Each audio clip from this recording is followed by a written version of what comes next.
Uh-oh. Uh-oh. Look, family, I just Woosa. Woosa. Woosa.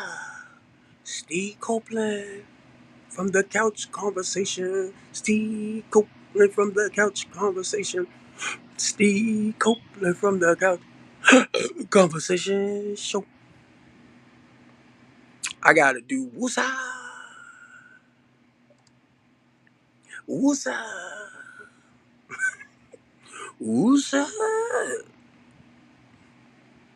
You know what?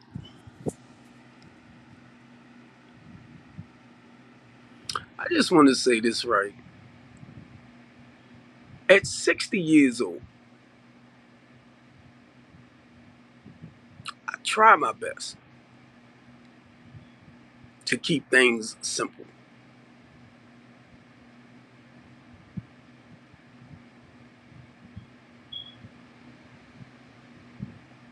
I try my best not to put a lot on my brain. You know what I mean? I try my best. Move, Tammy. Trying to rub on my feet. Uh, when I find myself trying to figure stuff out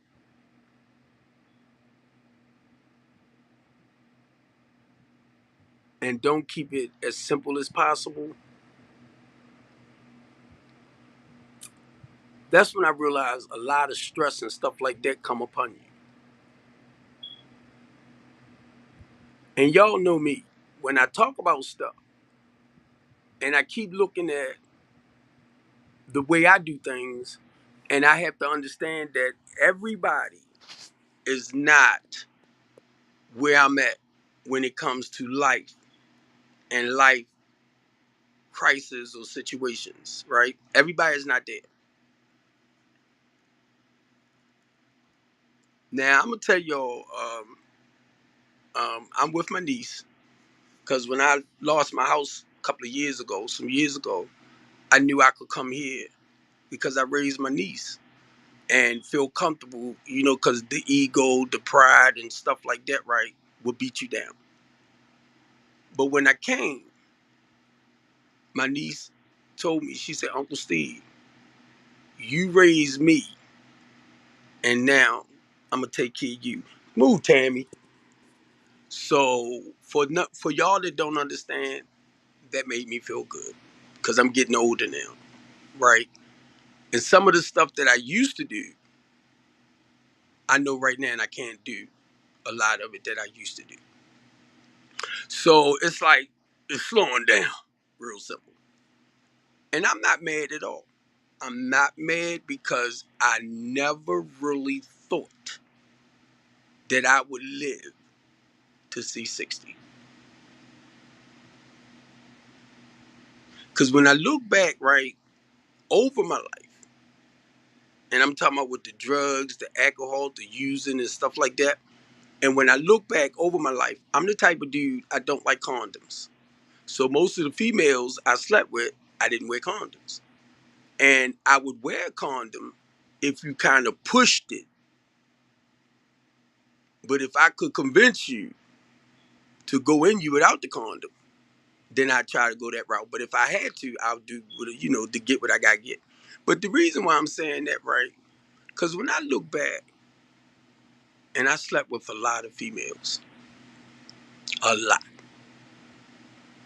And I thank God I have never had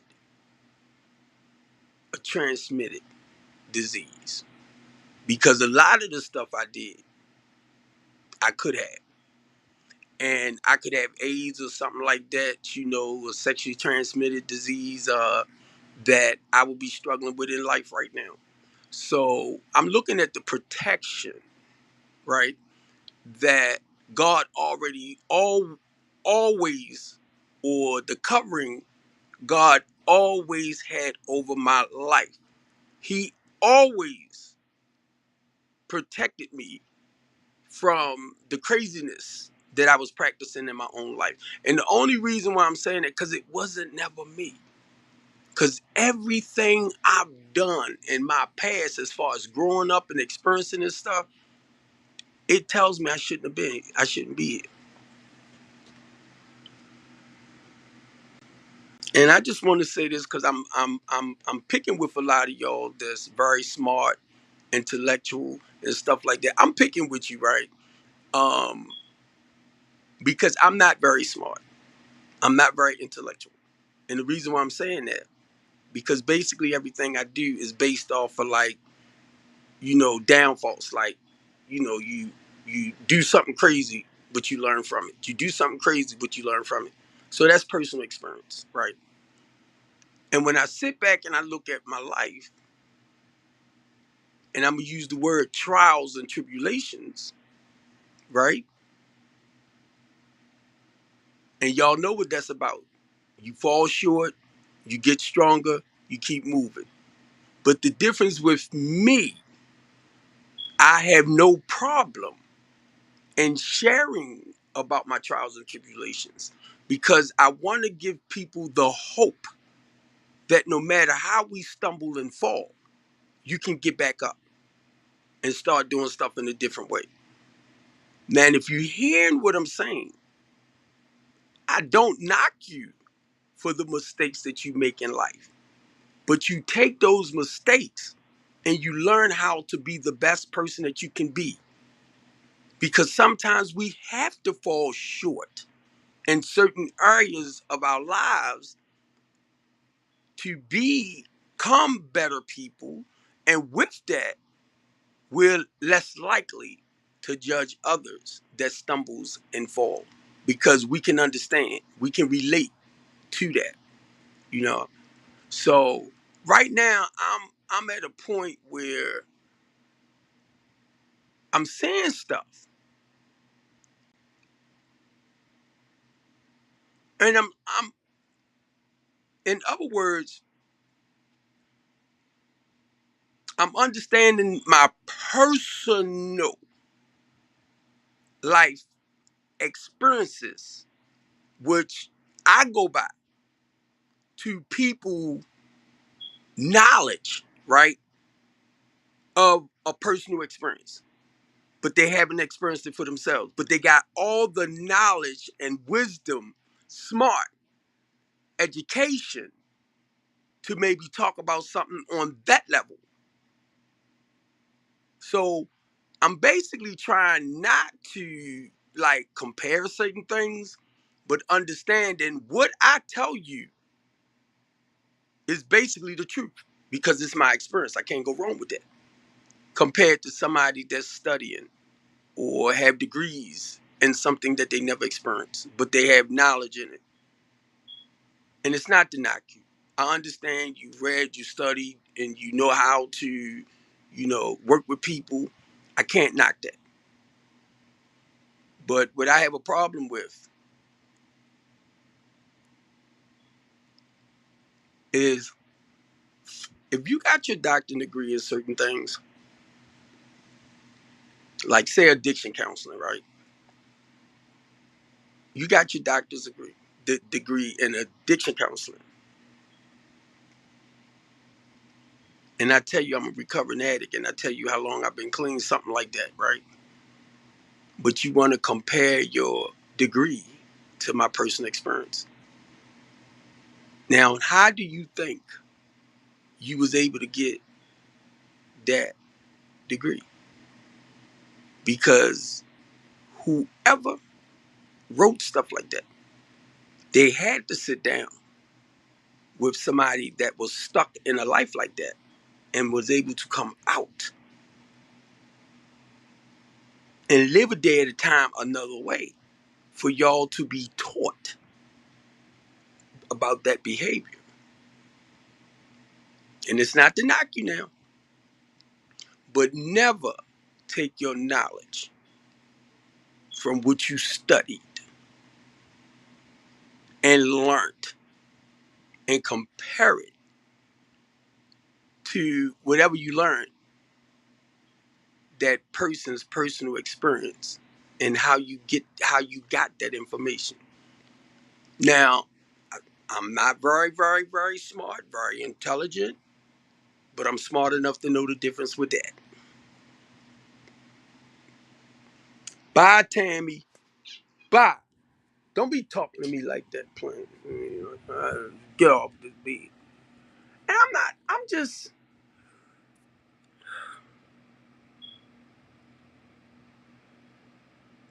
like, and I don't know why I'm really focusing on this a lot. I don't know why, but I know it's something there that God want me to see. And say like if I go to a therapist about something, right?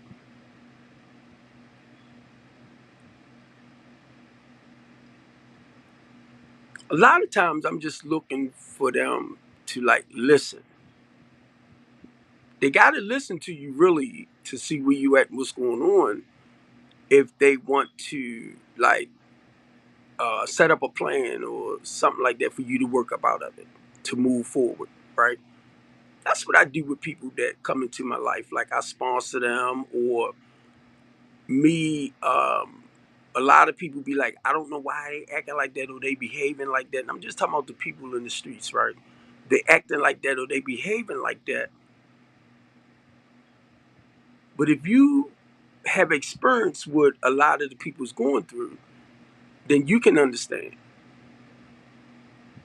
And then I try to help those that really don't understand with an understanding of why people do what they do. But I'm gonna say this: if you sow, and I have to keep this in mind now, a lot of times when I talk or when I speak or when I come on like this, I share my experience. And it's not my knowledge based off of books and stuff like that, but I share my personal experience to help other people come out of the same situation that I was stuck in at one time. That's why when people tell me stuff like, it's like you know to do better, you know to do right. And I'm like, they might know. And I said, no, they don't. Let me go there. No, they don't. Because when you caught up in addiction, and I'm gonna use that word, and it's not the drugs and the alcohol I'm talking about. But when you caught up in an addiction, rather it's lying, manipulating, gambling, sex, alcohol, you know, because that's something that you don't have no control over. But when you're out of control, that's why I said lying, manipulating, and all of that, because it doesn't have a lot to do with your outer stuff. So when I look at people like that, say like people that's really overweight and you know, with the like my 600-pound life, if you ever listen, a lot of it stems from childhood. And they are sedating some kind of pain inside. And that can cause a destructive behavior. Now, a lot of it might not have to be with, say, like acting out in a violent way, but we will tend to do food, do sex, do other stuff, not realizing the harm and the danger that we're causing to ourselves. And then sometimes you know this stuff is unhealthy for you and it's causing your death. But sometimes we'll do it anyway. It's not that we want to die now intentionally, but we'll start doing stuff that we know outright can kill us. Now, the reason why I'm saying this, right, because I really have to start dealing more with people that's like minded.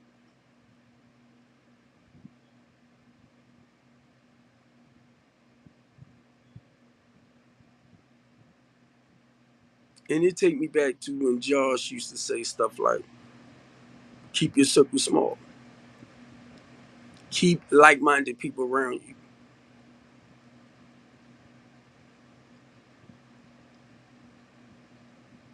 Now, in a way, I really, and I said I was gonna stop doing it. I don't care to go to no more town hall meetings. I don't care to go to none of that stuff no more. I really don't.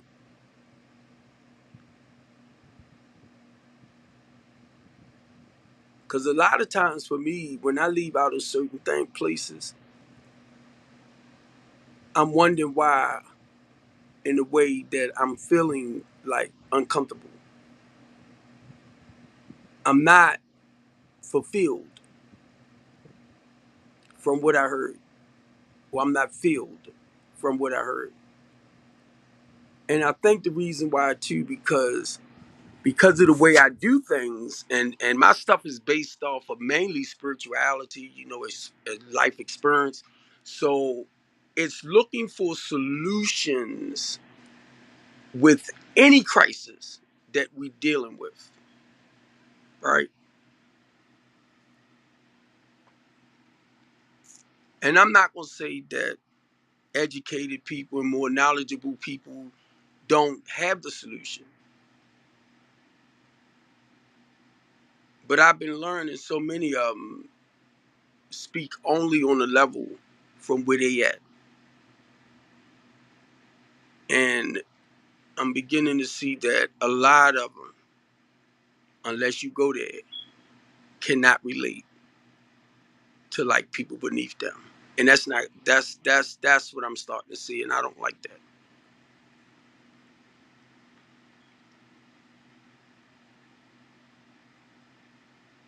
I had went back to school. I came out of school in the 10th grade. In about 36, I went back to school I started studying to get my GED.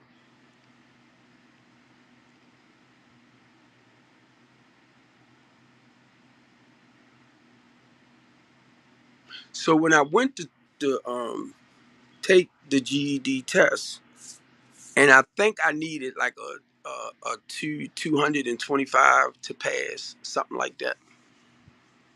But I only got 223. Now I could have went back and retook it,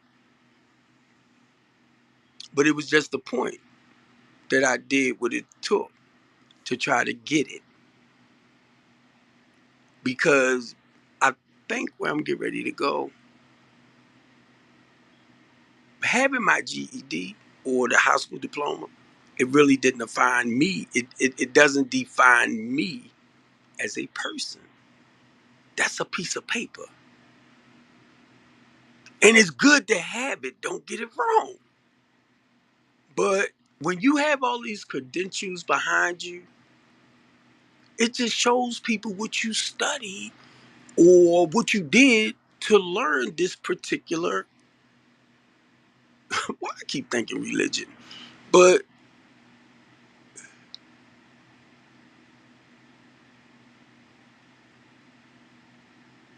and I'm just saying this because I gotta go ahead, Dr. J. It's not to make nobody feel bad or look bad, but it just helped me to see where I'm at compared to where other people's at. And we was having a conversation, and now my couch conversation is the truth and nothing but the truth, so help me God. And I feel like for me, if I share anything other than that, the truth that I know, it might not be your truth. So that's why I have to share the truth that I know.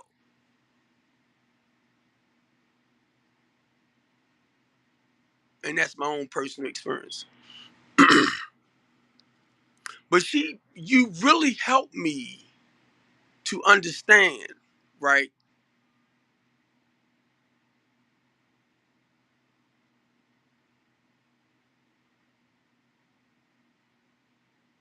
basically, in a sense, it's like what I do in helping to turn people's lives around and stuff like that is really not important. Now, she wasn't saying it, and please don't take it wrong. Don't take it wrong, because I'm looking at the conversation we had, because you really took my mind to another place.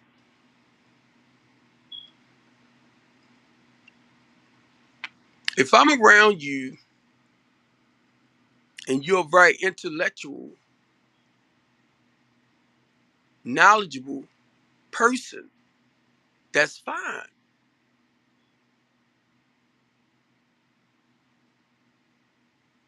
But for some reason, if you don't have some type of life experience behind what you're saying, it's just talk. See, understand? I'm saying life experience behind your education. I'm saying that to be smart. Do y'all realize sometimes that don't matter to people like us? And be honest with you, do y'all realize it kind of show me that y'all are out of touch with our homeless and less fortunate people? And if you used to live like that, and now that you gained stature and you starting to look back down on the people that where you was at, I got a problem with that.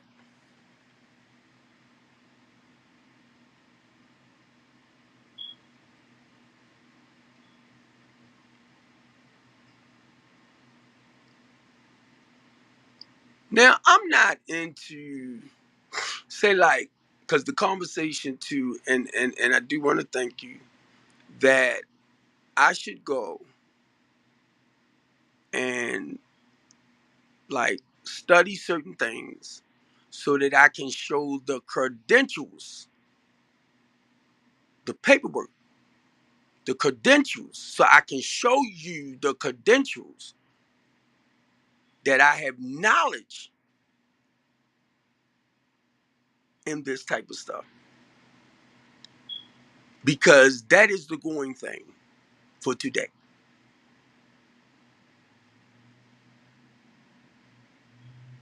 I'm like, wait a minute, wait. Because the way I'm doing things, y'all, the way I'm doing things by being honest, open minded, and stuff like that, I'm doing the stuff to help our wayward people or our lost people. I'm doing it on a personal level. I'm doing it. I'm sharing my experience, helping people walk out of situations, stay out of it a day at a time. Now, I think that's real important to me. That's real important because I lived it. I can show you what to do to come out and stay out of it a day at a time.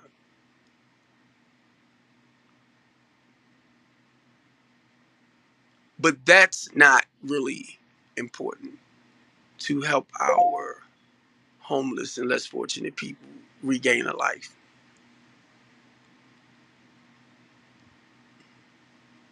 And that's what bothers me. But what I'm trying to do too, right? Keep in mind, I'm trying to categorize us as people, as far as like you have your, I'm gonna say, people that live in poverty. You have your people that's living a middle class life, and you have your millionaires and billionaires, to life. Everybody wasn't meant to be millionaires and billionaires. Middle class is normally your average Joe. Middle class mean wherever you at, and I'm gonna just say on your financial status.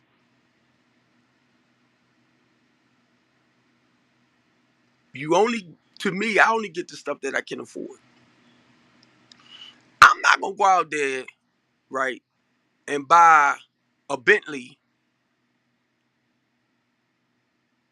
I'm trying to think of the real expensive cars, knowing that I really don't have the money for it. just to flash around.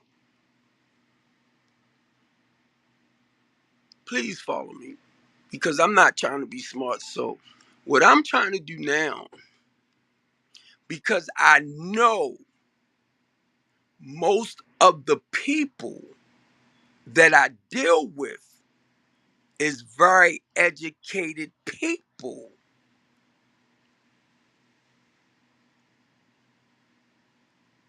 And the reason why I'm saying it, because it's helping me to understand why our city is screwed up the way it is.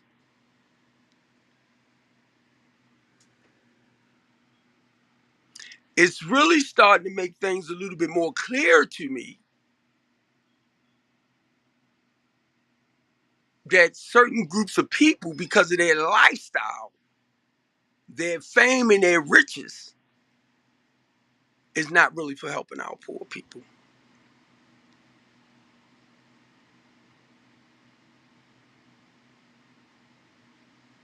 And I'm realizing everything that I say because I begin to see, and I'm gonna just say with the Democratic Party, the Republican Party, everything that I'm beginning to see, and I already know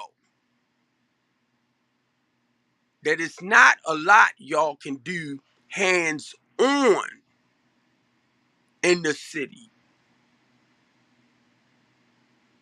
If you have an organization or you have certain programs that's giving to the city or the people in the city, and you trying to build, once you become an elected official, something like that,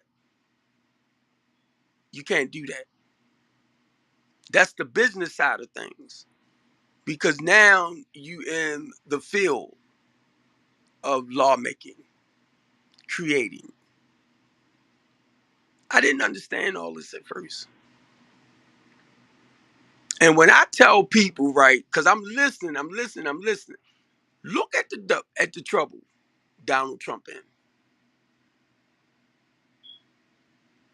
because he, even though he had to move away from his business, he still tried to do business deals as the president. That's where a lot of the conflicts coming in at.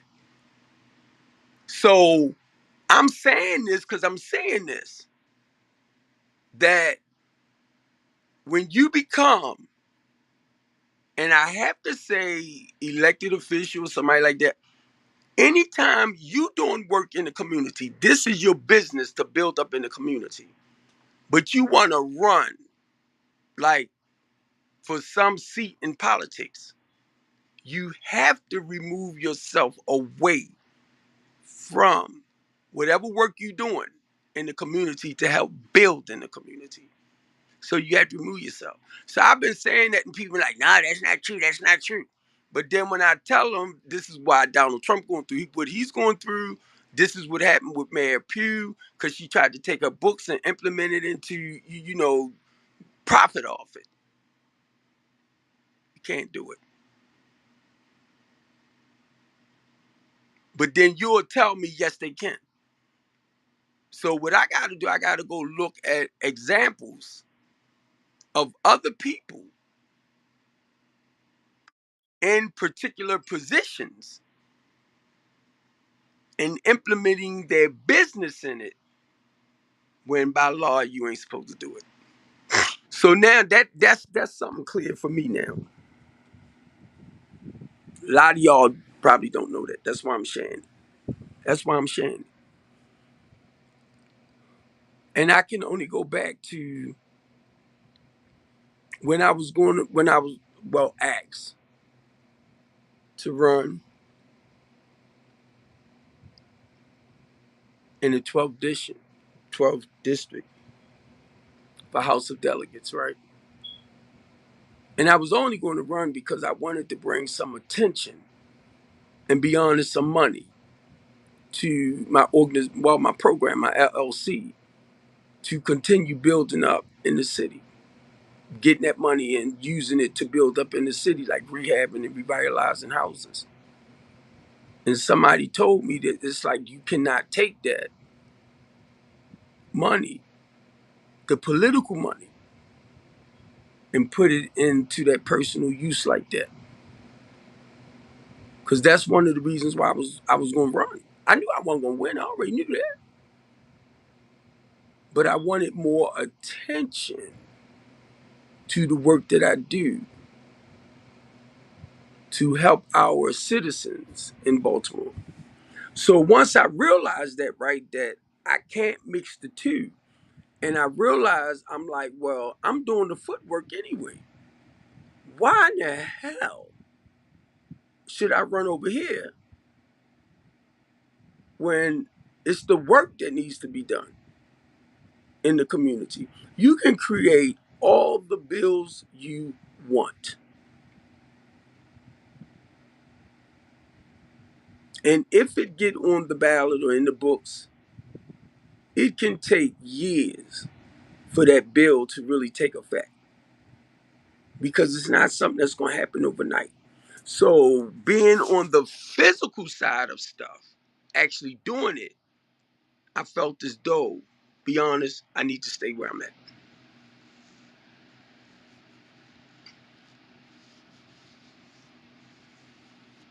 Now, until I see something different, then I might change what I'm saying. But the way I see it and the way I'm looking at it, I'm really seeing why our city is actually falling apart because it's the people that we vote into position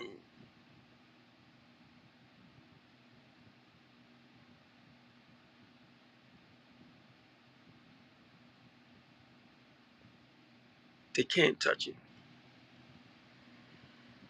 And that's on the physical aspect of making stuff happens on the local level in the streets. So I don't care what your position is, whether you in Congress, whether you a governor, whether you Senate, whether you now when we get ready to get down to like the council members and stuff like that, the local leaders. I think Brandon Scott budget for the inner city is about what 3 billion, something like that. So the money coming, but it's not being put into the places like in the inner city that is really needed. That's why I don't want to get in the hype of voting for people that I know you can't really do shit. I know it.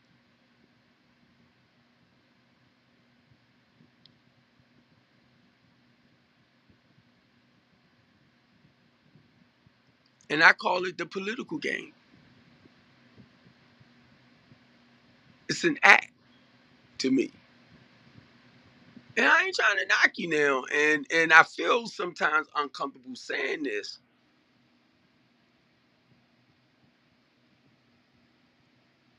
but it's the truth. Why would I why would I'm listening to you making basically false promises, right? And I remember me and Jane was talking about this. Jane was like, well, you just vote for them and hope when they get in, they do the right things. I'm like, what? You just vote for them and you hope when they get in, they just do the right things. I'm not voting for your tail in hopes that you get in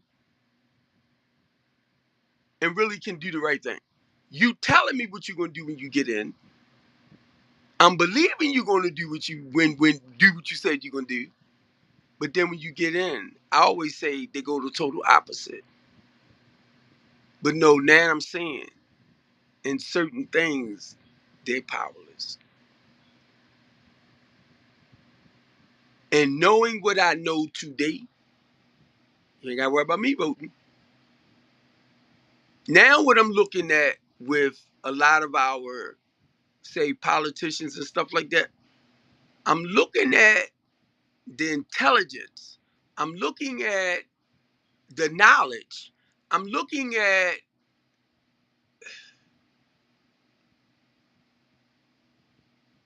the false narrative y'all give us.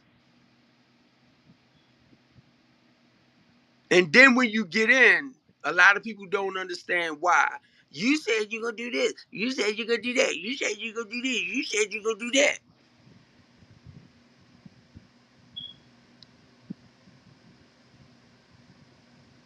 And between that and understanding that, it's not a lot they can do.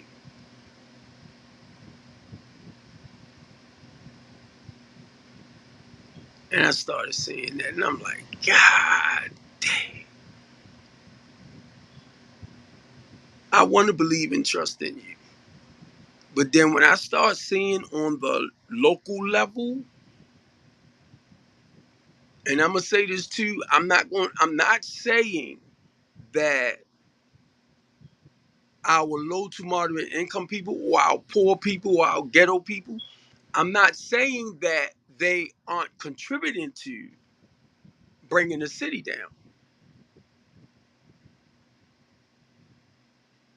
I'm not gonna say that. But the way I'm saying stuff now, even though say like they turn it down, it's up to our local leaders to continue building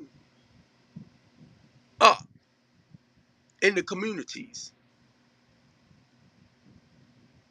But now, if you know in certain areas where people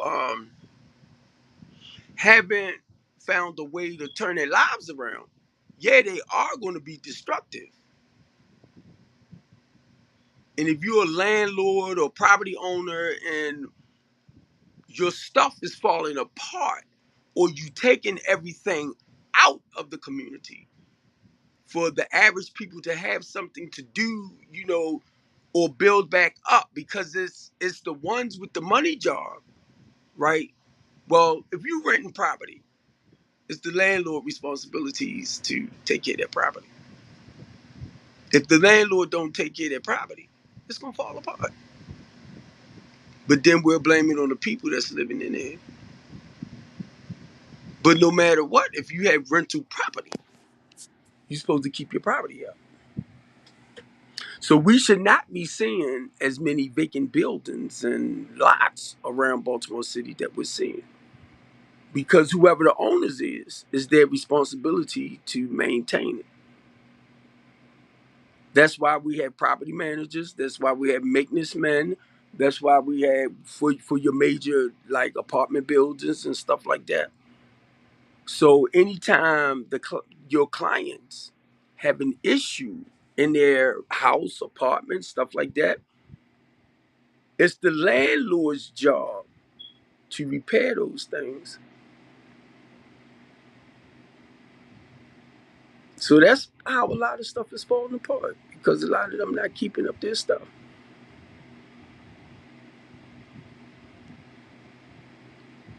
But then we'll turn it around and we try to blame it on the people, mainly the poor people. So I'm just saying that, y'all, because my mind has been really boggling me. And I'm saying it a lot. Excuse me. And I'm saying it a lot. Even when I went down to file some papers on some people, and I tried my best. I'm listening to the judge. She asked me a question. Well, how do you really know that these people are really dealing with mental issues? And I told her. And I told her because of the stuff that I do. And then on top of that, I see most of our homeless and less fortunate people, mainly your encampment people, are dealing with some sort of mental illness. If it's no more than depression, bipolar, schizophrenic. And they will tell you that they have these type of issues.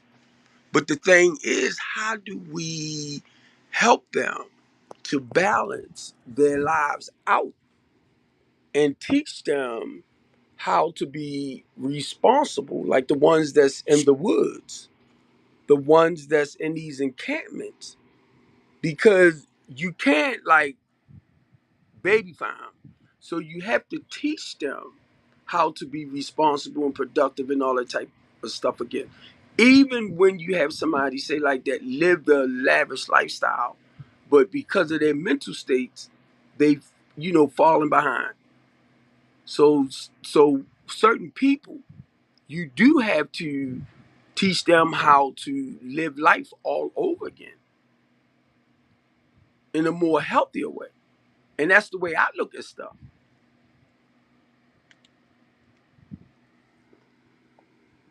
And it ain't that I look at stuff like that.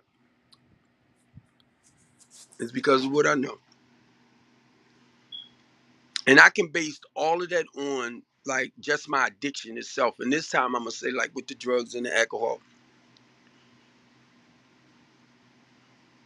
Because I was always taught how to be responsible by my mother. Productive, paying bills and doing all the shopping and all that. Sewing clothes, all that. I was taught all that by my mother. So all of this is where I'm at when it comes to helping people to balance back out their life. Because I realized these are all the things that help me too to become a better person in the way I live today. I'm not impressed about your big houses. I'm not impressed about all that, which because I understand that if you making money to afford these $1 million houses, and that's what you want, you can afford it, go for it. I don't want to live in no big old house like that. And I'm like by myself now, and that's what I'm looking at. Why would I go and purchase $1 million property or 300,000 or 400,000, a big house, when I'm by myself? I'm the only one in there with all these empty rooms. I can't be in every room at one time. Some rooms I might not visit for months because I'm so used to being in certain areas until I really realize I got all that other space. Let me go check that out. Let me go. And somebody else could be living in that space and you don't even know because the house is huge. I'm just saying. So this is where I'm at. And not being married this time, I do have like children, so I would make sure I got an extra room or two in case they come over to stay the night. But no way in the world I'm going to jump on like a 5 bedroom house, 8 bathrooms, 5 garages. I got a 5 bedroom house. That means the bedroom's going to be clean, need cleaning. And then I'm going to say this, 8 bathrooms. So that means I have to clean them too, even though I don't use all of them. Because 9 times out of 10, the ones that's not being used, they're going to collect dust and dirt. So they're going to need cleaning. I was getting ready to say stuff around the toilet too, because it's just sitting. I'm just saying that because I had to look at myself, man, and it's like, okay. Now, what I would do if I make the decision to move on my own again at 60 something, I probably look more like towards a condo. Because if I get a house, then that means I got to get somebody to cut the grass. I got to get somebody to, manicure for me, make sure everything is right because I'm not going to be able to do it like that no more. And I'm looking at my age when I say that. So for me, I don't want something like that. I want to be comfortable. And I'm just saying me. Because I had the house, the picket fence, the dog, the 5.2 kids, stuff like that. I ain't realized that one day until I got to thinking. And it's like basically everything I fantasized about coming up, I lived it. So it was like I'm living in my fantasy. And I was like, oh my God. because I fantasized about this. I always, and even in relationships, imagine myself being by myself. Now, mind you, I wasn't by myself, so I couldn't really phantom on being by myself. So when I look at it now, the stuff that I fantasized about, even with that, I'm by my freaking self. And don't get it wrong, there's nothing wrong with it, but I always fantasized about certain things. What it would be like, right? Because I always had a female, somebody that always had. But I always too fantasized like what it would be like to be by myself. And then when I look back at it, like right now in the day, or when I look at certain things, I realize what I used to fantasize about, like that being by myself. I was living by myself, like shoot. But I had a townhouse, 2 bedrooms. I could only sleep in one. So me and my sister was living together, but when we got into had our little fallings out and stuff, she had to, move on. Cause I ain't gonna be in my house being miserable. But I had got that for her and I. So I'm just saying that because really I don't want to keep doing this. I really don't. And I'm trying to find that balance within myself that um I can only go by what I know. And what I'm saying is personal. It's personal as far as I can only go by my personal experience to learn from what I used to do, but not to do no more stuff like that.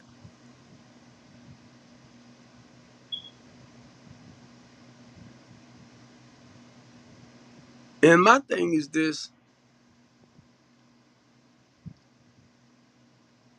what in the freak do I look like going back to school to learn stuff so I can have conversations with people on a certain level? And to me, I feel like if I gotta kiss your butt to be a part of your team or what y'all do or in the presence of you, I don't want to be there. I don't want to be there because I'm not being honest with me.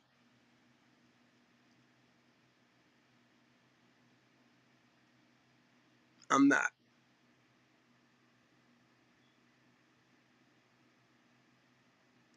And see, I know y'all don't like me saying names and stuff, but y'all teaches me what to do and what not to do. Y'all teaches me that some of y'all with the education that you had, be honest, are some phony, fake ass people because you got to impress somebody with knowledge on studying and information that you have no experience with. I don't want to be in your company like that. And for me, right, it kind of makes me like,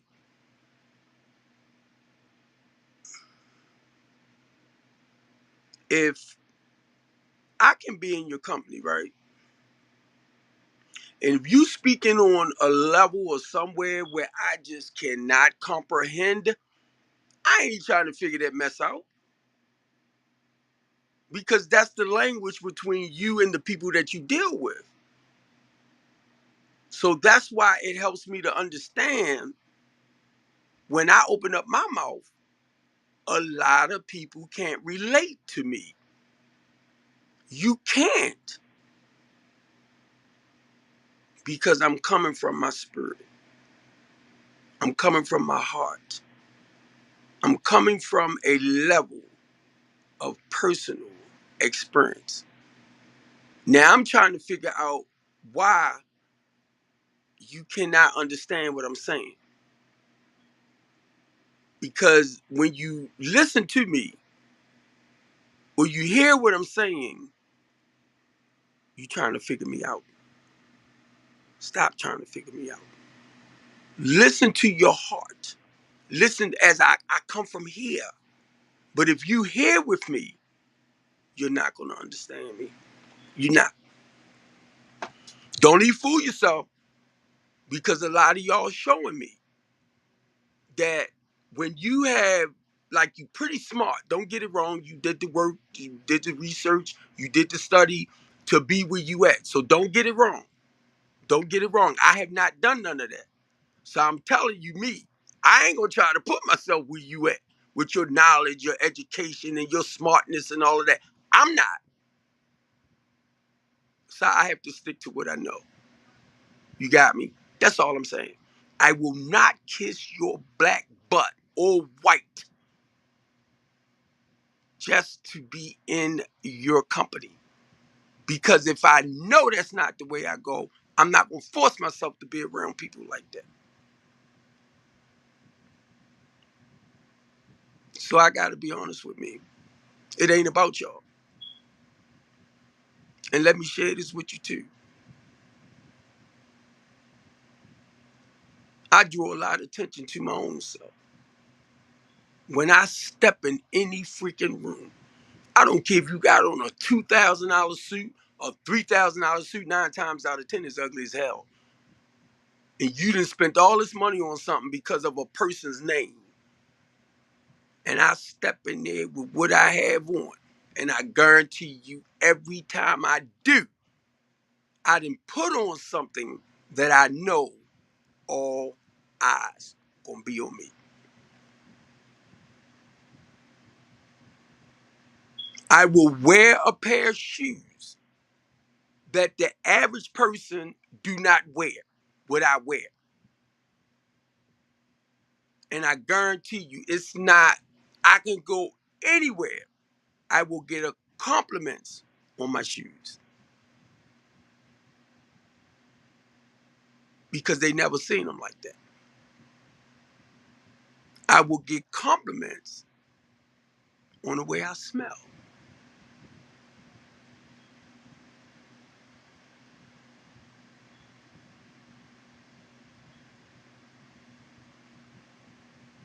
And it's not about my knowledge.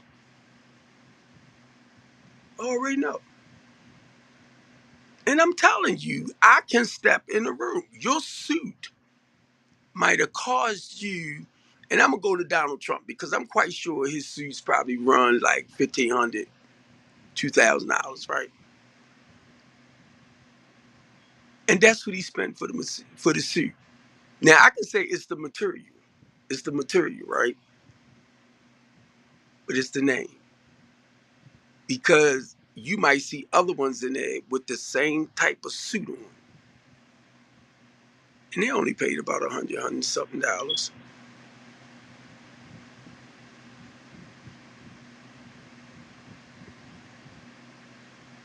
I'm telling you, this is stuff, me, because I was telling my daughter anyway, when I step in, because of my confidence,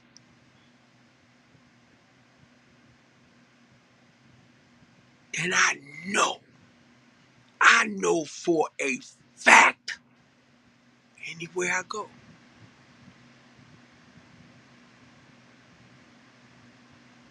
I always get people compliment me on my shoes.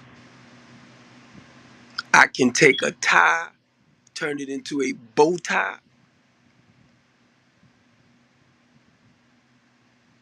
I will mix colors together that most men won't hook up with certain things. And I know when I step in, I know where I'm at because that's why I put the stuff on. And somebody always come to me, or a few, I like that. I like to hook up, And then if I tell you I'm 60 and look at most of the guys my age, their pants is up past their navels and stuff. A lot of people wearing old Smokey Joes. I did that early on too. A lot of them wearing Stacey Adams. I keep that. I got some of them too. But when I step in, and I used to tell guys, I got shoes at home that will eat their gators up. And their snake skins and all that will eat your shoes up. You know why? Because sometimes when you in a room with people, two, three guys might have on the same type of shoes you got on. Because that's like the style. But I step in, it's like, where this nigga get down? What the hell I am? And people always ask me that. They always do. It's a guy in my church. He called himself going to try to get the type of shoes that I wear. It was an off-brand compared to what I had. They look similar, but they are off-brand compared to, what's the name of my shoes? Vaughn, Z Vaughn. I'm trying to see the other ones. And most of my shoes, be honest with y'all, I got them from Hyattsville. Because I know most men wasn't wearing their styles of shoes, that type of shoe.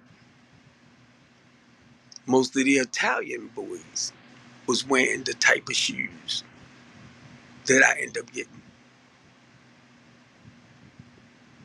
Most of them was wearing them with fitted dress pants and blazers. So I started wearing dress pants, slim fit. And guess what? I'm doing the Smokey Joes, right? They the wide-legged pants, stuff like that, right? Now, I wanted to change my whole lifestyle towards the dressing wise. Now, I don't want to wear skinny jeans because the last time I had some on, it was kind of, they was very, but they was nice and I didn't feel right with it. So I ended up cutting them into shorts later. But I like that style, right? It's like the slim fit. Don't get it mixed up with skinny. It's the slim fit. Now, my length is, let me make sure, 32. I will get my lengths a size 30. Ask me why. Come on, ask me why. Because 9 times out of 10, I got on some colorful socks. Most men won't wear. So I want you to see that. When I went out with my daughters and them the other day, right, my daughter brought me some beige jeans like they, and they are tight fit. But when I put them on, even though they are tight fit, they was like expanded, right? 36s. They was expanded. So the material was like expand. And that felt better compared to the last time I had some skinny jeans. It just didn't feel right. But those pants, I'm like, yes. And I hooked them up with some nice shoes.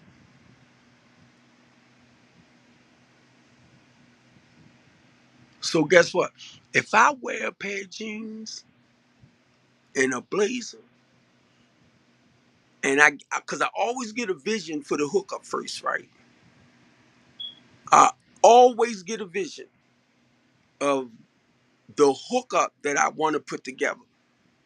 So that's all I do when I get the vision is just go pull out what I need for that date. I'm telling you, I got stuff. Say like somebody give a like a black tie affair. I ain't gotta go buy no tuxedo or nothing like that. Cause I got stuff that I can put on that will look like I brought a tuxedo. But y'all gotta understand, the tuxedo look is not like it used to look. I got vests. I got colorful vests. I like some of the vests that I see people. It's like the double coated vests. It all depends on you and your style and how you want to carry it. And I'm only saying this, right, because I basically know as a human being,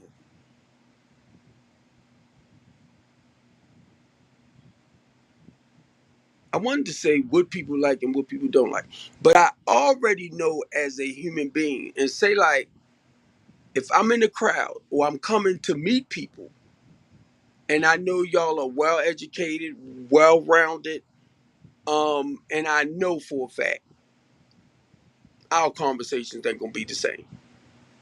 I know it. I know it. Cause you're gonna try to come at me intellectually, and then I'm gonna look at you like, damn, you dumb. Cause you can keep it simple. You don't have to try to impress me. Because I'm not gonna try to impress you. I'm not. Because I am who I am. And I'm not trying to be you or be this phony fake person to be around you. No.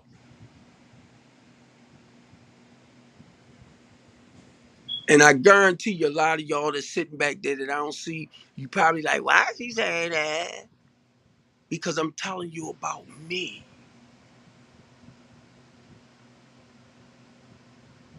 And check this out. If I come somewhere and I got just a t-shirt on and a pair of jeans and y'all got on $1 million outfits, y'all are no freaking better than me anyway. You just spent $1 million for your outfit. I just grabbed a t-shirt, some jeans, and some tennis. Do y'all know it? That took me a lot of work. And I'm telling my daughter this yesterday. It took a lot of work for me to learn to be all right with Steve Copeland and not based around what other people think and say and feel about me. Because that's your bull jump. And I was telling my daughter, and I said, what I used to do early on, when I got out of the drugs and all of that, my self-esteem was low. It was low. So I started telling my daughters the things that I did to build up on my self-esteem. And I was telling her like Michael Jackson, right? He's a performer, well-known, stuff like that. But that was, how can I say, like his job and his profession, right? But I looked at the human being. And I had to understand, even though he was in the position that he was in, that didn't make him any better than me as a human being. Then we got the president of the United States, right? These are people that I have to use as examples to help me understand just because they in certain positions in life doesn't make them better than me as a human being. So I'm telling this to my daughter because I don't want my daughter or none of my kids to judge their inside by the outside appearance of others.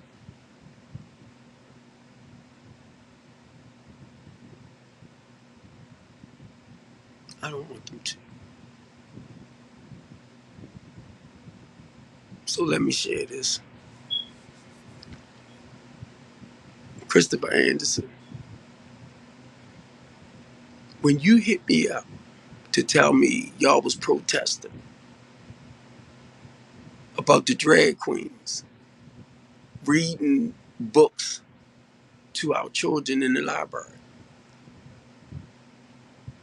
y'all was judging them according to their sexual preference of what they do in life. Because most, I'm going to say drag queens, I could be wrong, most drag queens are gay anyway. They like men.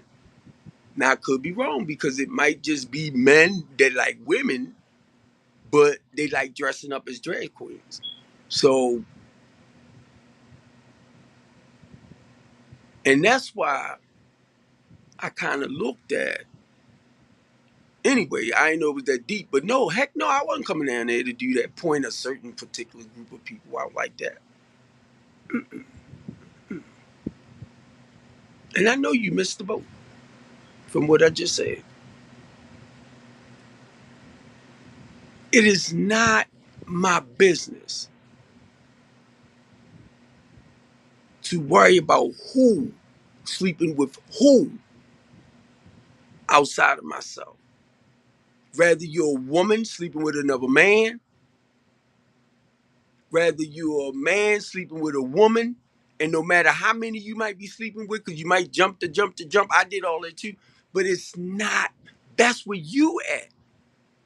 Now sometimes I can tell you stuff like this, right? Because I did it. I can only imagine the pain you running from. That's something in the inside that you feel as though you need to sedate your feelings by being with these multiple women. Because I gotta look at me. Because I did it. So I have to look at why I did certain things. Because no matter what I do, I started learning, right? Check this out. Watch what I did. See that one finger pointing at you? Look how many pointing back at me. Because I'm pointing the finger at you. Look how many fingers pointing back at me. And we never pay attention.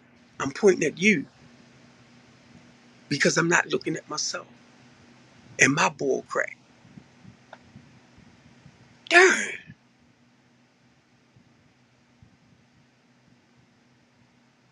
I'm just thinking about, I need credentials behind that. I need a wall full of credentials so I can have my character and my personality built off of that. That's what makes me as a human being. So I'm not being smart. I'm not being smart. But just understand where I'm at. Oh, no. Don't understand where I'm at. I'm not trying to be smart. And like I said, Lady J, because what would you kind of opened up my heart and my mind to certain things. You know what I mean?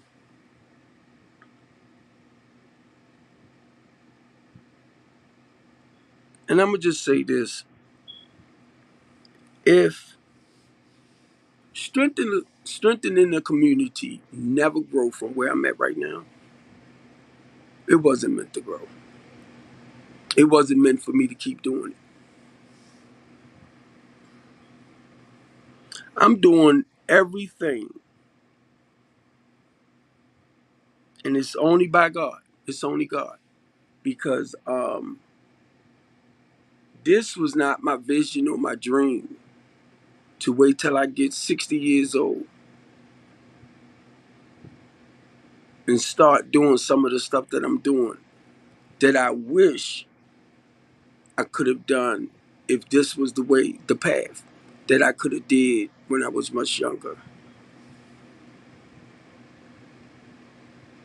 Because then I would have more time in my mind to be able to enjoy the riches. So I'm sitting with my kids, and I know for a fact, millions is gonna come my way. I already know that. I know that, and I know God is preparing me for that. I know millions and millions and millions gonna come my way.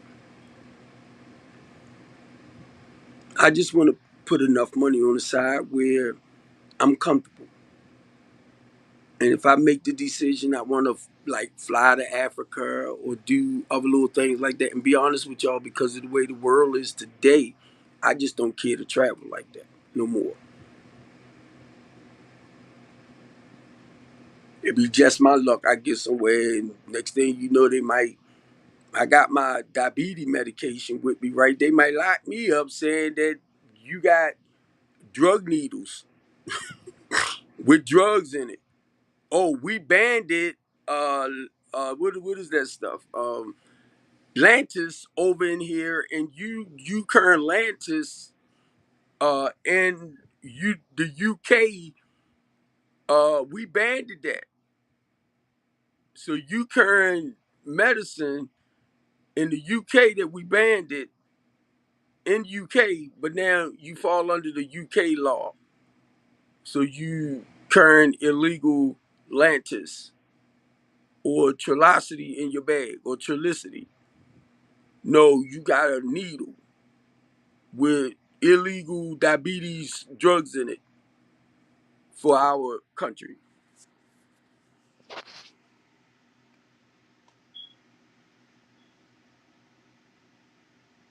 You know why I'm smiling? Because some of the most intelligent people created that bill.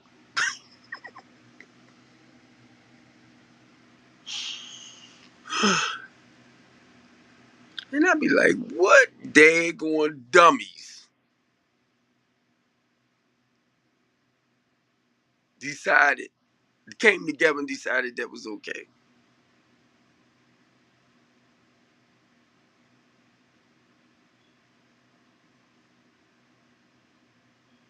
I don't want to dwell on it too much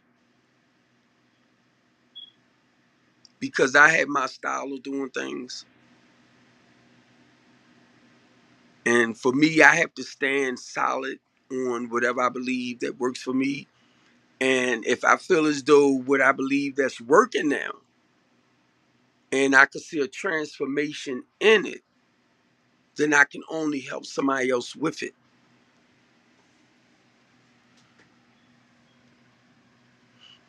Every time people say stuff like, you can lead the horse to water, but you can't make them drink. Listen to what you're saying. We can lead the horse to water, but you can't make them drink. If you lead the horse to water, and if you realize the horse don't know what to do in drinking that water, you show him how.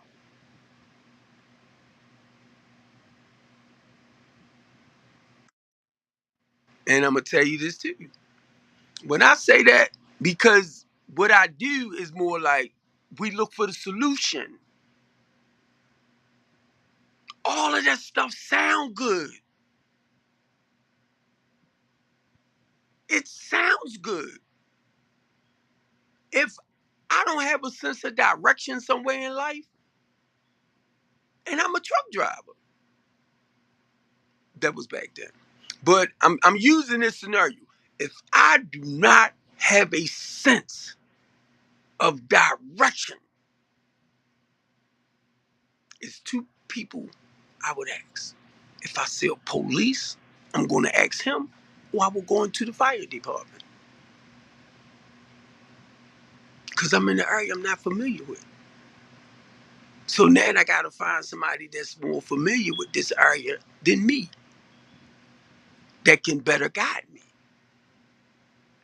As a truck driver, if I drove down the street and I realized that bridge looked too low and I know I can't go under it, you know what I do? I will get out my truck. Well, I'm already out my truck because I'm looking to measure it out right. I will have the cars behind me get the freak from behind me. I will back up enough to pull into that lane where the traffic is coming. So now I'm driving with the traffic. I don't have to back on that side because too many people gonna keep coming up on me.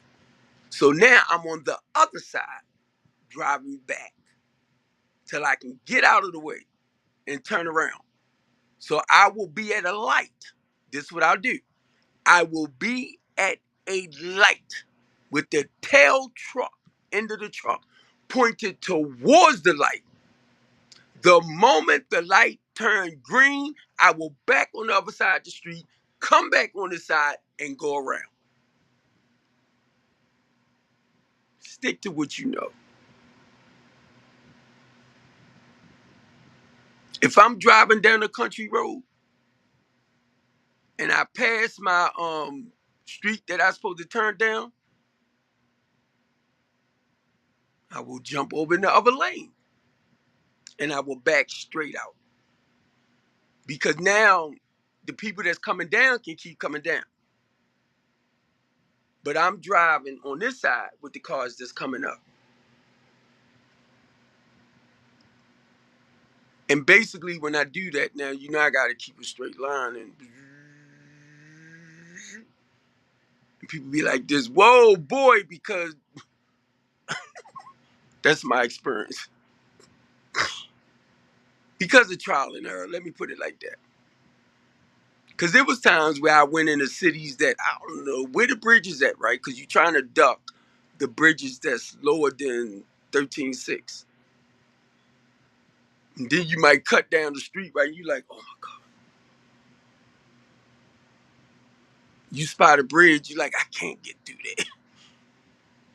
Now watch some of them shows where they have tractor trailer drivers or people in other cities that they're not familiar with, and watch how that person try to make a U-turn and tear that freaking truck up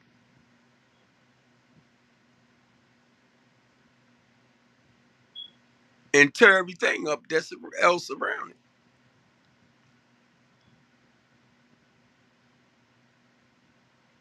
I was somewhere, I forgot near which college. It's not popping right now. And I was going down a country road, right? I was going through the country road, down the country road. And I came to a dead end. Oh my God. Guess what? I backed that sucker all the way out. I couldn't turn around. I backed it out. And I'm talking about going up hills and stuff. I had to back it out. And I'm real damn good. I'm real good. Because I had to balance the wheel out so the trailer won't, do this. I'm real good. Matter of fact, I can back up better damn near than what I can drive forward. I'm telling y'all. Now, mind you, that's because of my personal experience as a truck driver. And I learned from mistakes. So the next time I run into certain situations, I can correct it.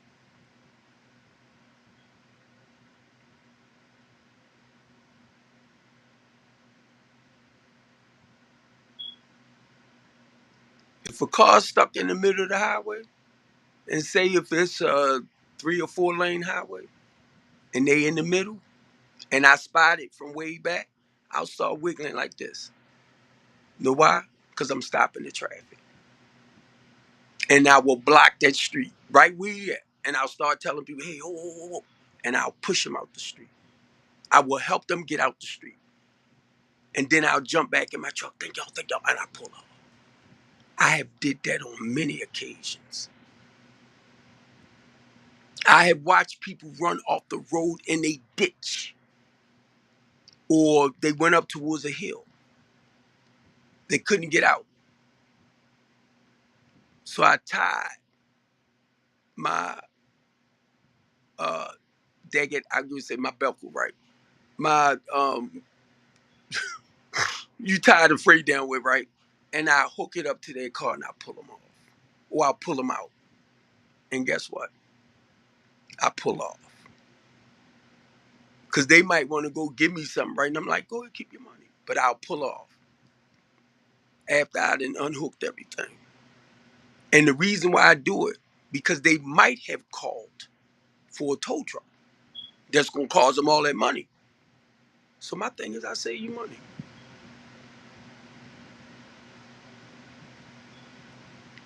And I'm only talking about me. That's why I like when some of y'all try to call me nasty, mean, and they say, call me what you want, but I know what I do.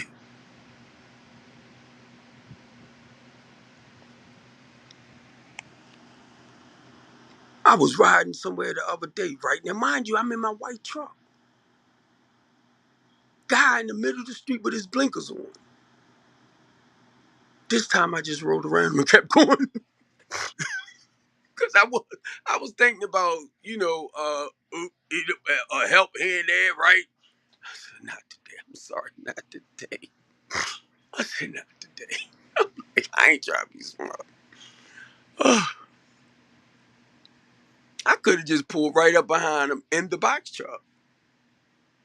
Just bumped into his truck just to get him out the street. Do y'all know how many times I done stuff like that to help people? Even with my green truck, pushing another truck with my green Armada. And I'm only saying this because, it's just for me, I get so many people fight against what I do. I'm talking to the guy, right, that him and his sister got to go. This was this guy said, right? I said, you've been with me for 6 months now. You have not paid me for what I charge you. I said, have you? I said, be honest. Well, see, I'm like, no, no, no, no, no, no. I asked you a question. He said, I did give you 100 in. I said, I did give you 100 there. I said, wait a minute. Have you paid me? Because the room you in a room by yourself. So you pay $500. People charge a lot more than that. So I said, have you paid me the full amount? Right? But basically paid your rent each month on time. He said, yeah. I said, can you show me receipts? Don't nobody have no receipts. I said, everybody else that pay that stuff got receipts in there, but you. I said, everybody, when you give me your money, that's when you pay your bills on time. I give you a receipt. The receipt is evidence that, say, like if you're trying to get a place and they want to see your payment history and stuff like that. See, he don't understand it, so he shows me you don't know what it is to be a responsible man. But you telling me you do. Now, I'm like, show your receipts for you paying the full amount that you're supposed to pay each month. And the reason why I say that, because he haven't paid me since he been in there $500 for his room. And I said, I tried to work with you, bro. But guess what? I'm the nastiest person that ever came in their life.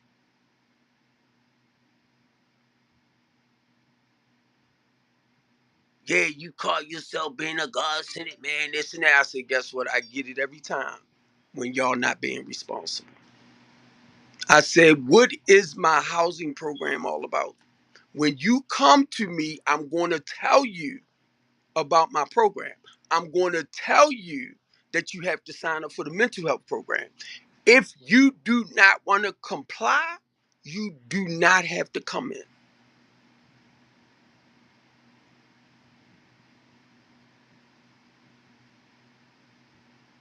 I'm giving you an opportunity. If you're not happy with what's going on, or you don't like your living arrangements, now that you're not being responsible, you want to complain? Well, you never was. So I'm like, you can go. Well, no, no, no, no. I said, no, no, no, no, no, no. You can go.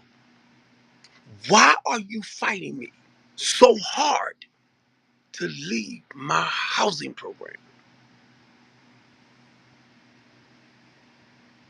If you complaining, go. Go.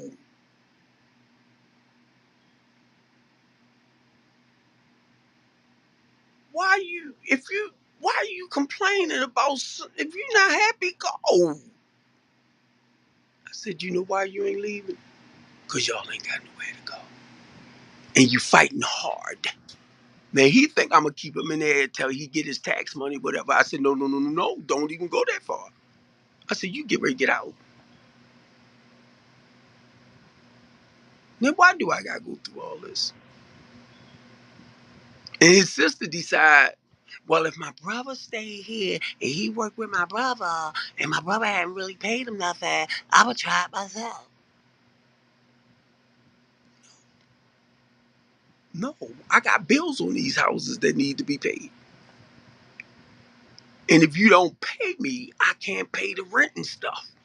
But for some reason, they trying to make it seem like they need to be there and don't pay. And nothing I can do. It's okay. The 72-hour notice is an eviction notice from the housing authority. So when the police told them that I have to go down and file what they eviction notice like that, I said, don't do that, because you feeding them the wrong information. This is not your regular landlord tenant stuff. So guess what? I had to make a copy.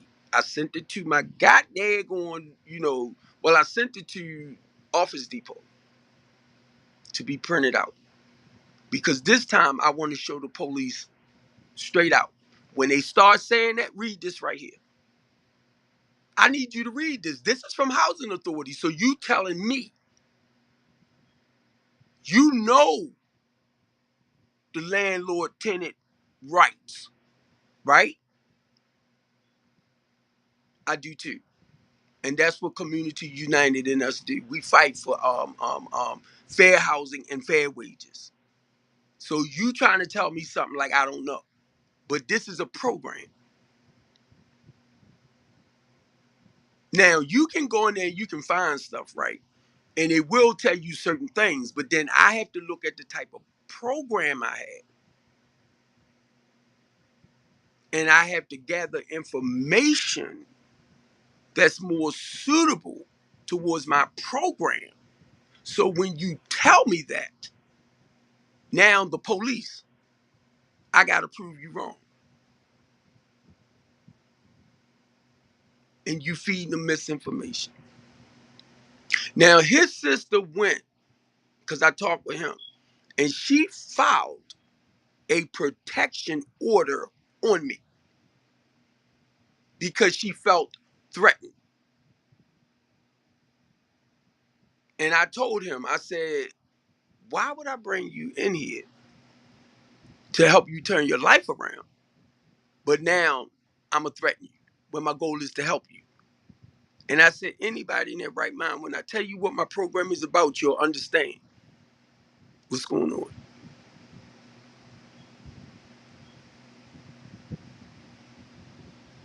So I told him, I said, do you realize you and your sister is setting yourself up? He told me don't text his phone. I said, this communication. You in my housing program, right? I got to communicate with you. You in the housing program and telling me don't text your phone. Well, how I'm going to let you know what's coming down the pipe?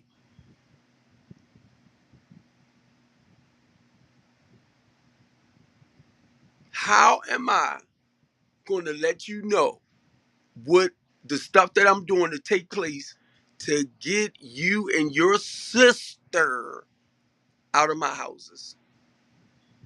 I gotta communicate so you'll understand what's going on. But because I'm texting him, that's a record. That's for me to keep a record too, that I made you aware of certain things. That's not what he's saying. I said, this is the way we communicate. I ain't gonna text him no more. I already told him. I said, check it out. I'm coming to change the locks on my door. I said, I am going to come and change the locks on my door. Nobody is getting the key. Oh, so what you saying? Definitely them not gonna get a key and blah blah blah. I said, no, until y'all gone. So what you saying, you denying them? I said, listen to what I just said. Until I get y'all out of my place, then I'll give everybody else a key. Because I don't want y'all to have a way of getting back in. So I gotta change the locks. That don't make no sense. Now check it out. I cannot change the locks to lock them out as far as them not being able to get back in. I don't have to give you a key. I don't have to. But I gave them permission that anytime y'all leave out and come back, let you in. And so you can't tell the police that he changed the locks to keep us out. No. I'm telling them this and he ain't getting it. I said, and I'm thinking about getting 2 bells, where I can put the ringer part upstairs so when they're at the door, somebody could hear it and let y'all in. And this is the way all of y'all gonna have to follow until I get you and your sister out my housing program. Then I will give my clients their own key again. But I'm trying to fix it where y'all won't have a reason to come back in. So I'm going to change my locks, and I just want you to know. So he to him, it's like, yeah, I know it. It makes a lot of sense, but I'm just saying this because, say, like when they come and get them for the emergency petition, I already know they can only hold them for 24 hours. I already know that they coming back. I know that. I already know that. But the thing is, when I talk to the judge, because I did the emergency petition last night, but I don't know if that judge is going to send it because we kind of had words, right? Because I get sick and tired of people saying stuff, and I'm telling you back what you asked me. But it's like, to me, you're not comprehending what I'm saying. And the reason why I say that, because whatever follow up question, I mean, you asked me a question, I answered it, and then you'll say something to me to really make me think you didn't get it.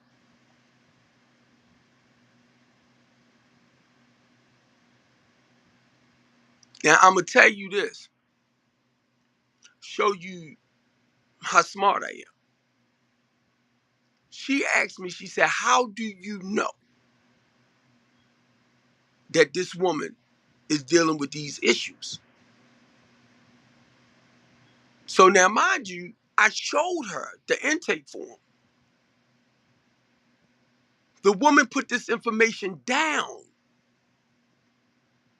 But guess what? She said, how do you know?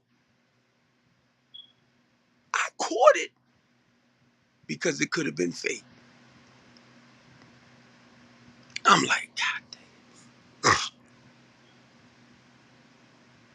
She didn't think I got it. Because what I had to realize, this is the type of information that she could have used just to come into the program. And I'm like, you're right. Now, this is what I did too. I said, anybody that comes into my housing program have to sign up for my mental health program. But since she already told me that she has a therapist, that she has a psychiatrist, I can only go by what she said and what she put. But now, when because she have a therapist and she have a psychiatrist, I want you to stay with them. You got me. Stay with them. But with us, because she had that, we signing her up for like a PRP or a regular counselor. Because she can keep the therapist and the psychiatrist. So this what Melvin is doing, right? In order for us to give you help with the psychiatrist, to give you help, we have to get, I'm going to say, probably the psychiatrist or the therapist, because that's Melvin part, to send us a referral for services.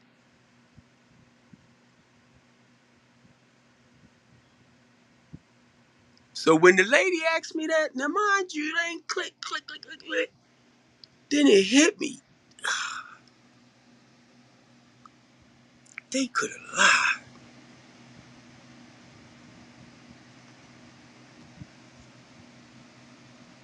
Just to buy time. So I caught what she was saying. And the only thing I could say, because this was on the paper. Now, no, I'm not gonna, you don't, I'm gonna look at the intake form again. Because on there, you supposed to write, like, who's your, I'm gonna say, your primary care physician for one. I know that. Your psychiatrist or your therapist, you can put their names and stuff on their names number, right? Because this is what Melvin said, because of him having the mental health program. It's like they swap information because they working with you, right? And that's what he was telling me about the referral stuff. So to be honest with you, this will help me to understand too. Are you serious about the mental conditions that you mentioned? So now mine, once again, mine is housing. So this is what Melvin does when it comes to the mental health program. And a lot of this will cover his back because of the mental health part. I'm basically providing housing. But what I will do, because I know I can do, I can kind of like, I will talk to you, make you comfortable where you will share a lot of personal stuff with me that you are afraid to share with that therapist or that psychiatrist. So if they call me and say they having an issue with such and such and such, I can feed them from my knowledge and conversating and asking them questions, because I go a little bit deeper than most people will talk about things, because I want you to be able to be all right from the inside out.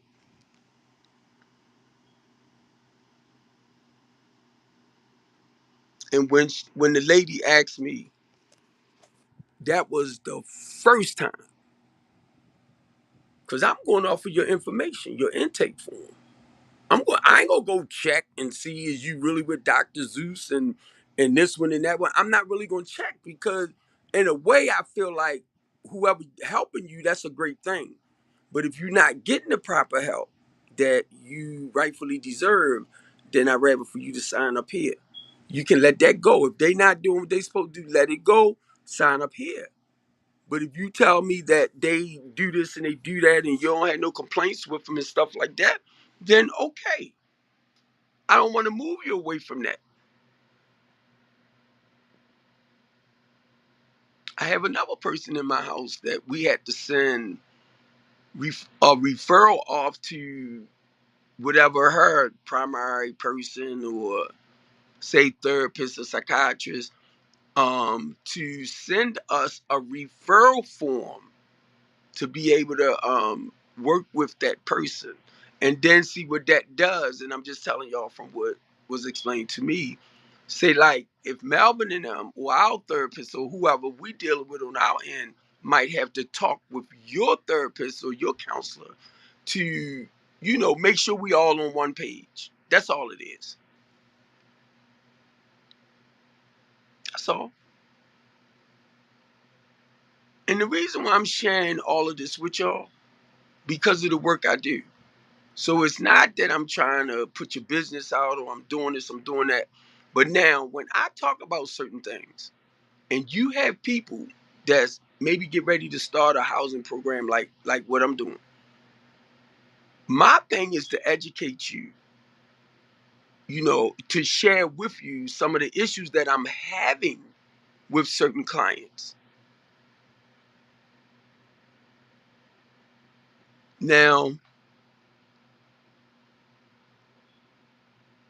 feel like going right back to sleep. I know my niece and probably like, is he gonna cook today? I feel like going right back to sleep. Um,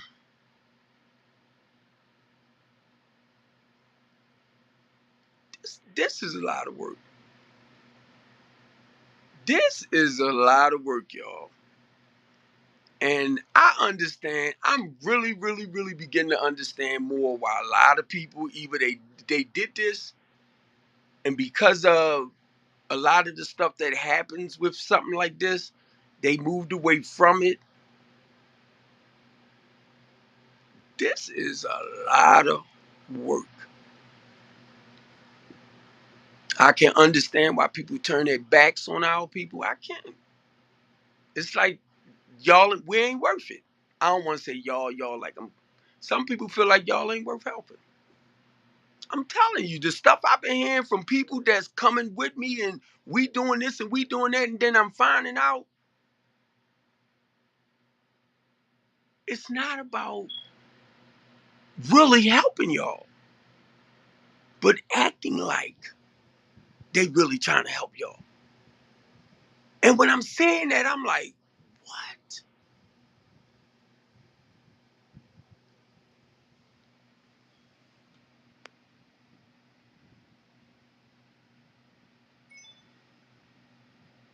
And I asked y'all made me feel like Republicans, that y'all was really for helping our low to moderate income people.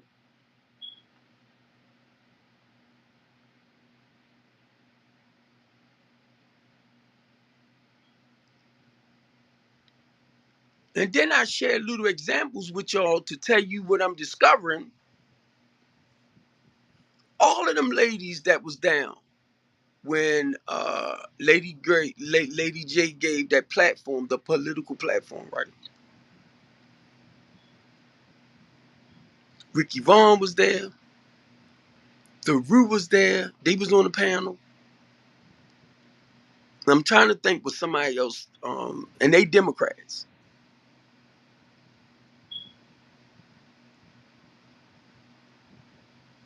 Not knowing that the Democrats that was there that night was talking about the great work that they plan on doing if they win their positions. Now one of them positions was for Baltimore City. It was for Baltimore County. Ricky and Theroux was the only two really talking about the changes for Baltimore City. When I realized, listening to them, it wasn't nothing they was talking about could benefit Baltimore City. Nothing. Because the positions they was running for was in the county. So I'm like, why in the hell y'all in here talking about voting for you out there when it's nothing you can really do to help the people in the city? So that showed me too the fakeness of certain, that showed me that. And after they finished, we was sitting there talking, and I'm like, all of this stuff y'all was talking cannot benefit the inner city people. And then they was talking on a spiritual note. One lady was talking about how, yeah, the school teaching our kids like the sexual orientations and stuff. Biology always been taught in school.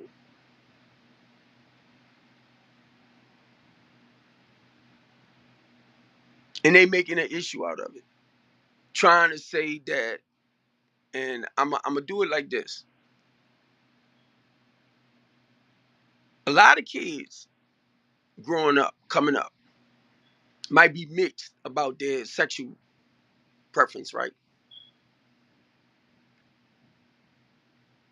It's us to talk to our children, but keep in mind, A lot of damn grown-ups don't talk to their children about sex and stuff. They just don't. They just don't. And if you around my age or somewhere along that line, we know that a lot of our parents wasn't taught to teach us certain things because that's a real touchy area. So yes, they came up, and it ain't like it's brand new with a curriculum for the teachers to teach our kids biology. That y'all want to fix it. This is the Republicans make it perverted because it's us as adults understand like the sexual orientation of things, right?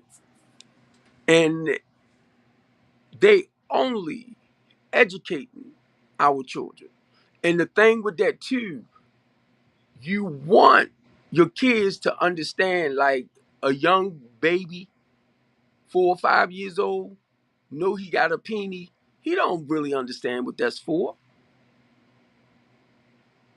And he might just ask you too, "Man, why mine's like this and hers like that?" What you gonna say? "Oh boy, don't worry about it. Go sit down." 9 times out of 10, a lot of y'all will. That's a touchy area. The female might ask you, the baby girl, "Why this like that?" And blah, blah, blah.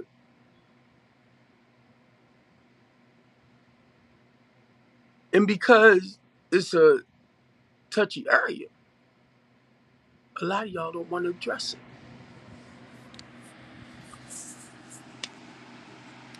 So what I had to understand, right, and it took me back to, um, we had biology in school where they taught us about like your organs. And matter of fact, I'm gonna tell you, I was a little bit older probably, but because I didn't understand as far as the penis wise and what it was used for, other than peeing and stuff like that. I remember reading little books just to better understand what my organs was and what it was all about. A lot of parents might not talk to their daughter. I'm gonna say their daughters about orgasms. I was 14 years old when I first masturbated.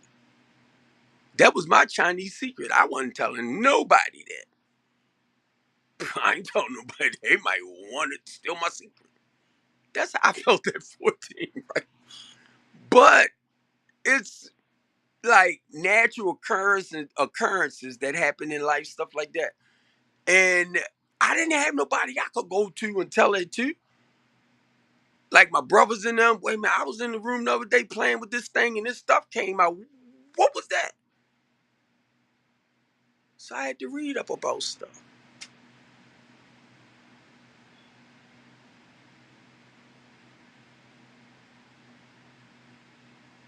I had to talk to my son about condoms. Matter of fact, I took my son to the store to get him some condoms.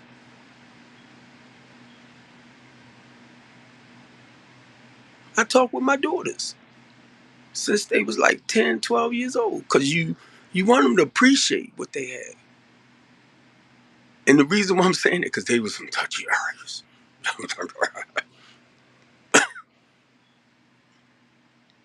But you know, most people that will have problems with stuff like that is people that's uneducated in those areas because they really don't know how to explain back what those organs are used for. And I'm only saying that because I'm grown, and I know a lot of y'all don't have those conversations with your kids. I know you don't, but then you mad because the school now they done put into a curriculum where some schools are teaching biology once again. But y'all want to play with it. Well, they teaching kids that it's okay to sleep with boys to sleep with boys and girls to sleep with girls. Teaching our kids stuff like that. And that's your nasty ass because you understand a lot better. They only trying to educate them on certain things. And then check this out. You can't change it. You can't fix it. You do have children that's going to be grown-ups that has a penis, but they feel like they are a female for whatever reason. Then you have a girl that's young that knows that she likes other girls. She might not even understand why she like other girls, but you're going to get mad at your child because you don't want to educate your child. Do you think your child going to just wake up and say, I think I'm going to be gay today? Come on. Do you think, just like me, I always use me as a prime example. Do you think tomorrow is Monday? I'm going to plan today for tomorrow, and I'm a man, to go sleep with a man. Well, it's Monday. I ain't got nothing else to do. I'm going to go sleep with a man. 9 times out of 10, I've been thinking about it, and I've been wanting to do it for the longest time. That ain't something that I wake up to. That's not something that your child just wake up the next day and decide to do. If I'm going to say that desire is not in you, or you haven't been, normally it starts with this. I already know that. But if you do not have the desire for the same sex, can't nobody convince you otherwise. That's something you know inside. I'm going to say, even as a child, what you might like, not understanding what you might like. So then here come the parents. I asked my son, I asked my daughters, as they begin to get older, do you like girls? Because my 22-year-old, being in school, a couple of their girlfriends was gay. So I had to ask my daughter, do you like find females attractive like that? She said, no, Dad. But she got friends like that. And guess what? If she would have said, yeah, Dad, I would have said, okay. I wouldn't have sit up there and did my kids like this, right? And the Lord said, and the Lord said, in the, in the, in the, no, I wouldn't have. Because my whole thing, whatever their lifestyle is, and it has nothing to do with sex in a way, as long as you find peace within yourself, learn to love yourself. Who you find sexually attracted to, I just want you to be at peace. I can sit here and tell y'all now I'm 60 years old. I date data. I date data. I date younger females. My daughter 22. Dad, you should date somebody your age. I said, no, I want them 30%. So that I'm saying 30 years old, right, around there, right? And me and her steady talking. She said, well, why not 40%? Because we talking about like 40 years old, somebody closer near my age. And we having these conversations. And this is what I had to get my daughter to understand.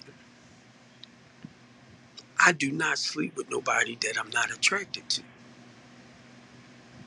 It's the attraction for what I like. How many of y'all as grown-ups can tell it to your child? Because you know what? It's physical. It's the physical your appearance is, I'm sorry, it's the physical appearance you see first. And it's like, ooh, she's fine right there. And I'm gonna go try to talk to her. No, she might not like it. Go get your teeth and put it in first. Go dye your gray, right?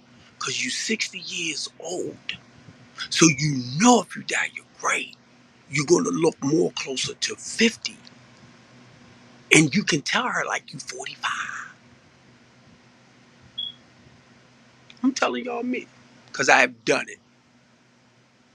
I have done it before. So I ain't telling you what I think, what's my opinion. I'm telling y'all Steve Copeland. And you can tell me all you want. I think you need to be with somebody your age. Well, I don't find women my age is attractive.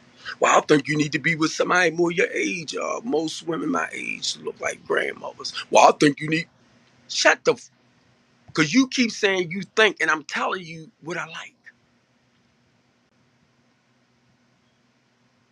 And why should I mess with something that don't turn me on? Why should I mess with somebody that I'm not attracted to? You can keep doing and faking your life out. And the reason why I'm saying that, y'all, because these are the things I learned throughout the years. Why am I going to do certain things that making me miserable? You got me? So I had to learn to stop all of that because society say, or the Bible say, you should not lie with another man, Steve, as you would a woman. Okay, I don't find another man desirable. Okay, God. But now somebody else might read that, but it don't hit and take hold because they find the same sex attractive.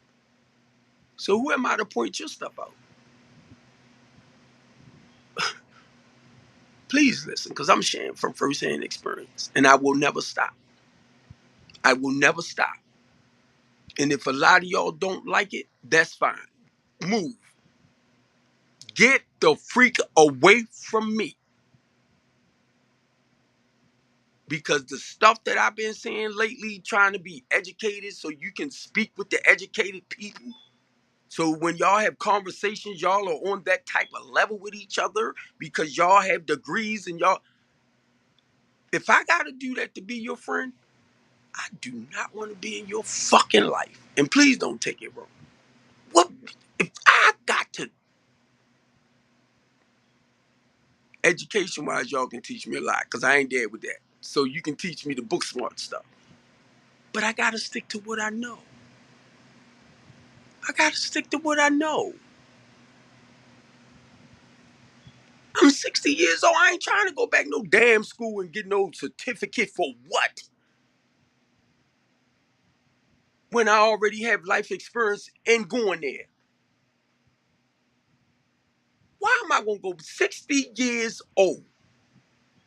Be 61 next month. Do you think I want to go sit up in somebody's damn classroom trying to learn something again so I can, on the education level, I'm just saying it to be smart, right?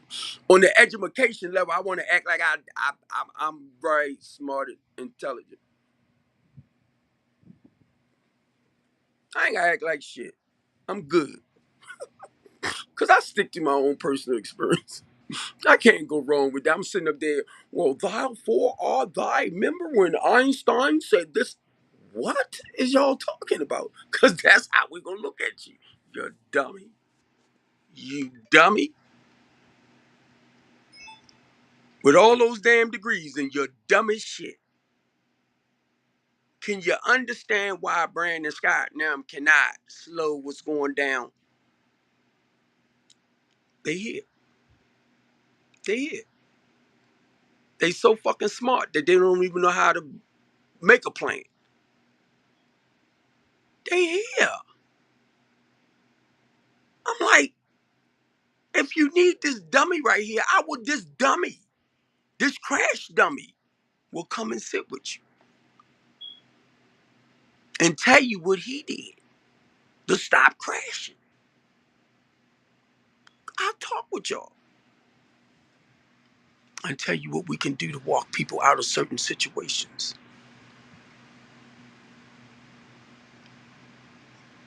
I don't have no high school diploma with that. I don't have a master's degree with that.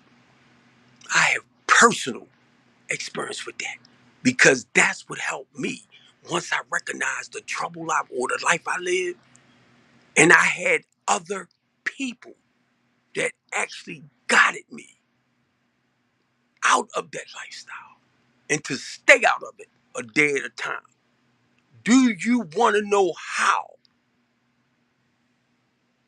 And it's not based on what I think.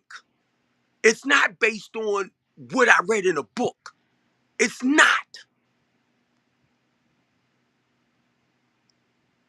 And then you wonder why, because of your education, that our city is falling apart because you thinking on what needs to be done rather than doing what needs to be done to walk them out.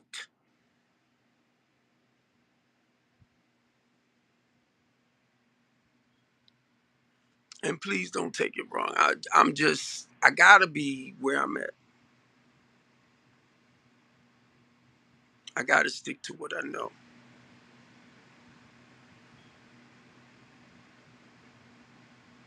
I gotta stick to what I know that's been working for me at a day at a time for almost 30 years. I never in my life, never ever thought I would get clean and stay clean. Mm-mm. A lot of y'all probably don't understand. And I don't care if you understand or not. Never in my life. I, when I was drinking, right? And I grew up watching like John Wayne and all of them. I wanted to die with my boots on in the middle of the street. Because that was the way to go. Mm-mm. I watch movies like John Wayne, James Cagney, Humphrey Bogart, the cowboys in the Indian movies, and I wanted to die like that. I wanted to go out like that because that was some cool. Because I didn't know no better. I didn't know no better until I went to the rooms of Narcotics. I ain't know no better. I didn't know. And they told me, they said, Steve, we're going to love you until you learn to love yourself. So when I go to that homeless person and I see they feel like, they don't have a care in the world, as far as nobody care, right? Their self-esteem is down here. You know what I tell them? I love you. And I'm going to love you until you learn to love yourself. That's what they showed me in the rooms of Narcotics Anonymous. We're going to teach you, Steve, how to love you. And the other day, that conversation I had, basically the person was saying, ain't nobody worrying about them, Steve. You need to get on this bandwagon. Ain't nobody worried about them. You need to get with more educated people if you want your business to grow. I'm like, "Rrr."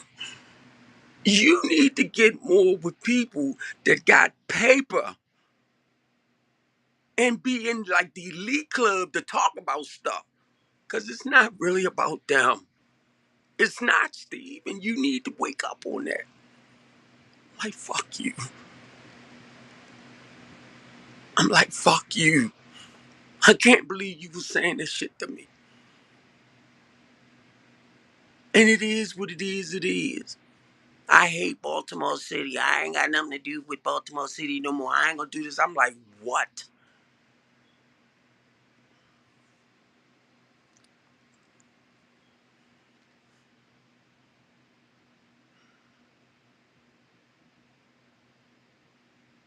And I really understand why shit's happening to our people now. Even more. Don't get it wrong, even more. And I just want to say this, right? Ivan Bates was one of the guys that I reached out to a lot back in 2017 because of the homicide rate. My thing is now, are you really gonna try to help our people? What's more, I heard you say something the other day, and that's why I came looking for you, bro. Because they was talking a little bit about your old life to your new life. So I'm feeling this, and I'm like, I need to talk with him. Because I wonder. I mean, is he really real about helping the people? And the people that I'm talking about, y'all, you got to keep in mind, are the inner city ghetto people. They are the ones that need the help the most. If you know better, right? I'm talking about like living a lavish lifestyle, and you already know better and what it takes to be productive, responsible, and stuff like that. But a lot of them don't. So some of them had to be, guided out of that. So I'm listening to this. And before I went, I was thinking like this, right? I had to look at the position that he's in as governor. Then I had to look at, because he's talking about like being personal now, being personal, like more involved and stuff like that. And I'm looking at the position he is, and I'm saying, would he really have time to actually come into the communities now that he's governor, like he was doing running for governor, to be hands on with the community now? Now, mind you, I'm looking at it. There's a good chance he can. You know why? Because I had to go back and look at Governor Hogan.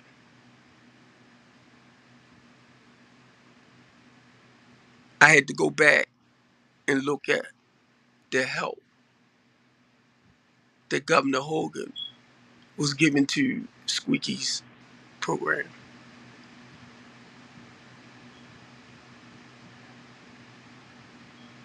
And Governor Hogan's was hands on.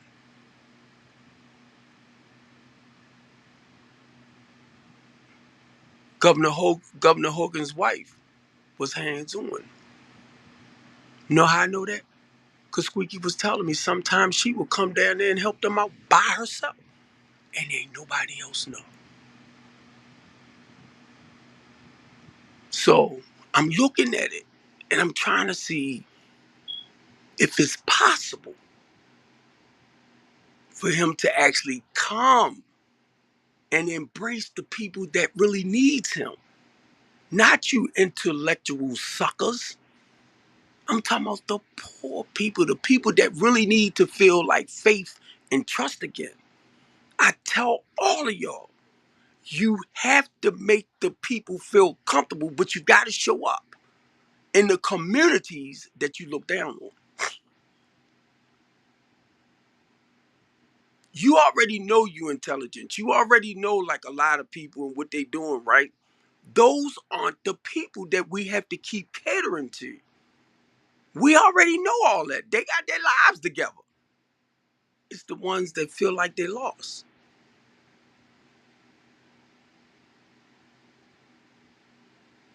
and they have no hope. And I told Mayor Pugh, Brandon Scott, you was born and raised in Baltimore City. You got to get more involved in the people to let them know you there. And you do to a degree because you deal with a lot of our youth. But it's the ones that's on the corners basically that doesn't feel, they feel like our elected officials, our local leaders, they feel like y'all don't care. And you have to. If you want to turn Baltimore around, you have to try to win their faith and trust in you. It ain't about your buddies. It's not. Because all of y'all doing the right things to live right. Living in nice homes and all of that.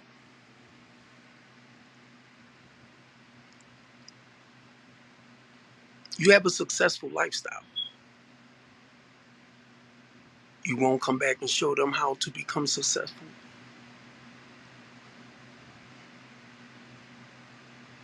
And when I mentioned the thing about Governor Hogan with Squeaky, Squeaky reached out to us when Governor Hogan, and I was sharing this with somebody else, I think one of Westmore's team, Governor Hogan let us come out to, because I'm going to jack their name up. I used to deliver to them to the Walters, well, I'm getting ready to say Art Gallery. So I'm saying it wrong, but the Walter Reed Center in Bethesda. I used to deliver to I think it's a naval base or army base, something itself. But anyway, they was getting ready to remodel a dorm out there. So Squeaky told us, right, we went out there. Now, mind you, I got the white truck. We loaded the white truck. But not just that we loaded the white truck. The lady gave us an inventory. I mean, she walked us throughout this dorm. Now, the arms, I think the TVs, certain things we couldn't get. But when it came to like the beds, the linen, and that's when I really started paying attention to Captain Furnitures, right? With the box springs, I mean with the drawers under the bottom and stuff like that. The first time I really seen them in dorms and stuff. So basically anything's in the dorms like the bed, the frames, the dressers, all of that we could get. Even we got some sheets, blankets, pillowcases, all of that. But that was just that. Now, they walked us from one end to another end. And I'm saying, oh my God. Because the stuff that they was letting us come and get, we needed tractor trailers. So I started making arrangements to pick up some tractor trailers, take them out there, or take one at a time, drop it, let them load it up, come back with another empty, pick up that full. I'm a truck driver. I can do what I do. And I'm looking around on top of that for a warehouse to store this stuff. I got a list of people who want this stuff. Listen to what I'm saying. And I'm reaching out for help. I'm reaching out for help. I'm trying to reach people, right? Companies. And during this time, it was around the holidays, so a lot of tractor trailers wasn't free, right? But I'm looking for companies that will help us with the trailers. Then I started asking for donations so that we could rent a tractor and trailer for the whole month, or just a tractor if we could get the trailers. Because you go drop it, pick it up, dump the stuff off, bring one back, because I'm bringing it back. So I have to move this one out the way to put that one in. And the reason why I'm saying that, right, because I'm trying to help get this everything out the building that we can to get back to Baltimore City. Nobody would help. I'm listening to all of these members. Now, I ain't gonna say their names, talking about all the great work they're gonna do if they get the position and they're gonna do this and they're gonna do that. But the actions wasn't there. And when I started asking for that help, because to get the stuff, the goal was to give it back away. And that's why I said I had people lined up for the stuff. And on top of that, we would have needed a warehouse to storage so we could still give it out. You know what I mean? But it would have been all out. Would nobody help? And I'm mainly talking about a lot of people that was running for positions, electoral positions in Baltimore. They wouldn't help. Ricky Vaughn did offer to bring a team of his people out to load the trailers, help us unload the stuff out of there into the trailers. So I'm talking to people that I know, and I'm not gonna say your name because you talk a real good game. And I called the brother. I just needed a trailer, and he teaches this stuff, but he didn't have a spare trailer. But he was talking about all the bull junk he want to do for the people. He ain't even in his position anyway. But and see what I'm saying with this right here, and I'm gonna delete this because this is real long. What I was saying, I hear what you say. I hear what you say. And I hear a lot of people selling out people false promises that you cannot fulfill. But you send them the fake out because if you get into electoral position, it doesn't matter whether you win or not, but they put your name at another level.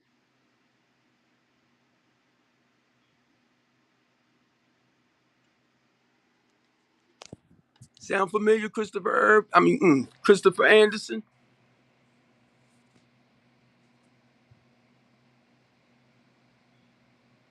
Christopher Anderson probably like, I'm gonna hurt you, Steve. You know I love you, bro. Talk is cheap, baby. Talk is cheap.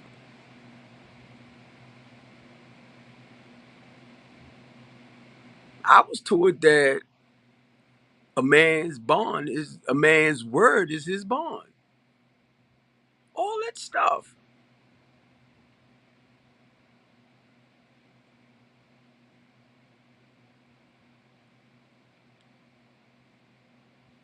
Let me see what date it is. Cause I got this feeling. Today is Sunday, January the 22nd. I got this feeling in the next 4 days, if I don't keep it in mind, I'm not gonna realize when the 26th comes. And that's my 30-year anniversary. Being clean.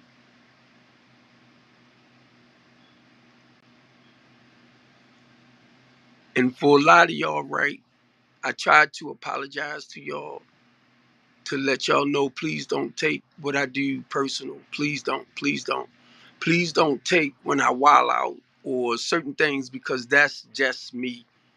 And I be trying to tell y'all, please do not take it personal. I'm a loving, caring person. And I know sometimes I can come hard. But that's just where I'm at, like, as a warrior. And watch what I say next. I don't want y'all to take it personal. Like I'm this mean, nasty dude. But really, if that's how you feel about me, it's okay. If that's how y'all see me from where I'm at, it's okay. It's okay. But I have to stand on what works for me when it comes to helping out people. And when I say our people, and I say this 1,000 times, even though with Communities United, we fight for the democracy of Black people here in Baltimore City. I call it the baby branch of the NAACP. So when you tell me stuff like what don't work for us, what do as far as the laws, and I be trying to tell y'all, yes they will. You got to get up and fight for what you want. If you don't get up and actually fight for our lawmakers to change some things, then you right. If you don't fight, and then the reason why I'm saying you right, because you're not fighting. So it's you, it ain't them. I ain't know all this stuff. I ain't know all of this at first. I didn't. And then I learned the word right when I say ratify. I ain't know till somebody was talking about it. And what it said that throughout the years, the amendments, right, or the constitutional rights, have been ratified throughout the years. So basically, sometimes I'll say things like the constitutional rights was written in stone, and I just use that as an example, right, from what I read with the ratification, right, is written in stone, but they can word it where it will fit. I'm gonna say for whatever culture, and I'm talking like race of people. So we already know that black people is not treated equal, and not only black people, it's other. I can tell y'all too. The Hispanics, they get treated just like us. They go through hell too. The LGBT. Now I'm only saying this because this. Look it up, and you will see. Actually, see what is the Democrats like mission are or is right to represent, and that's black, brown immigrants and the LGBT. And basically, what it's saying, they all have the right, as far as the constitutional rights, to be who they are and whatever, stuff like that, right? So, this is what I got out of that. Mainly when we went to Detroit. And then I realized that up there, the immigrants is suffering just like the black people. Because we went up there to represent the immigrants. And that's what taught me a 15-year-old shot in Windsor, killed in Windsor Mill. And that's what taught me that black people ain't the only people that suffer. I was trying to think of the four races that most of your elite club group of people tend to, it's like races against. They tend to come for us a lot. But what taught me more, like I said, when I went to Detroit and we went up there to protest for the immigrants and hearing some of the stuff and what's going on with them, and that's Detroit. And it helped me to understand us in Baltimore go through the same things. Cause the center for the popular democracy, the Center for Popular Democracy, right? Whichever culture or race of people that's been discriminated against, they fight for your rights.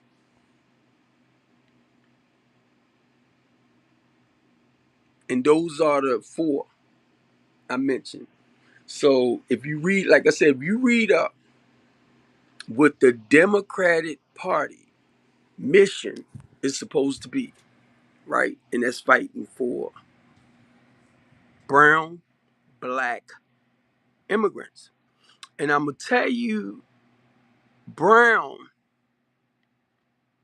and I mean black, and I'm trying to see is brown are considered as like your Native Americans.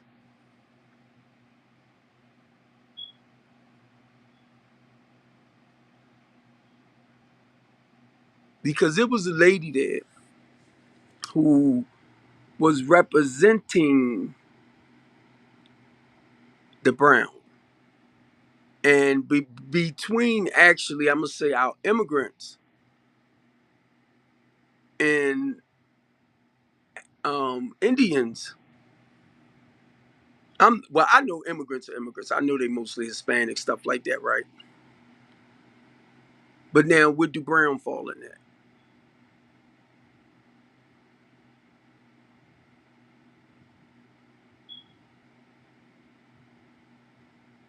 So I'm just trying to see, is it the Indians? I'm trying to see. And then I was riding with Ray one time, right? And I'm just saying, they doing this to the black people, they doing that. And Ray was like, but what about us? I'm like, her? Because we so busy talking about us and what's going on with the black race. And I'm trying to see because I think Ray fall under the immigrants, right? Like Mexicans and stuff like that. So I'm really trying to be more clear on because they could be calling the immigrants, even though I mean, like Mexicans, Hispanics, stuff like that. Is they considered as brown? Even though I'm just talking about on the racial point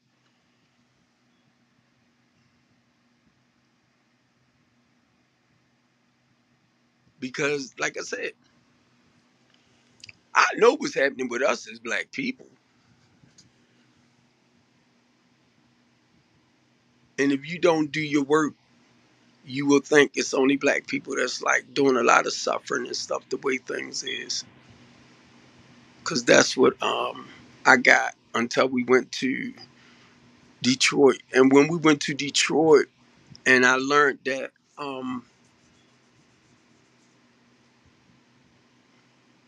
they even coming after and I'm trying to think of the four nationalities. I know black is one, and I think it's Chinese another, but I'm trying to think what are the four.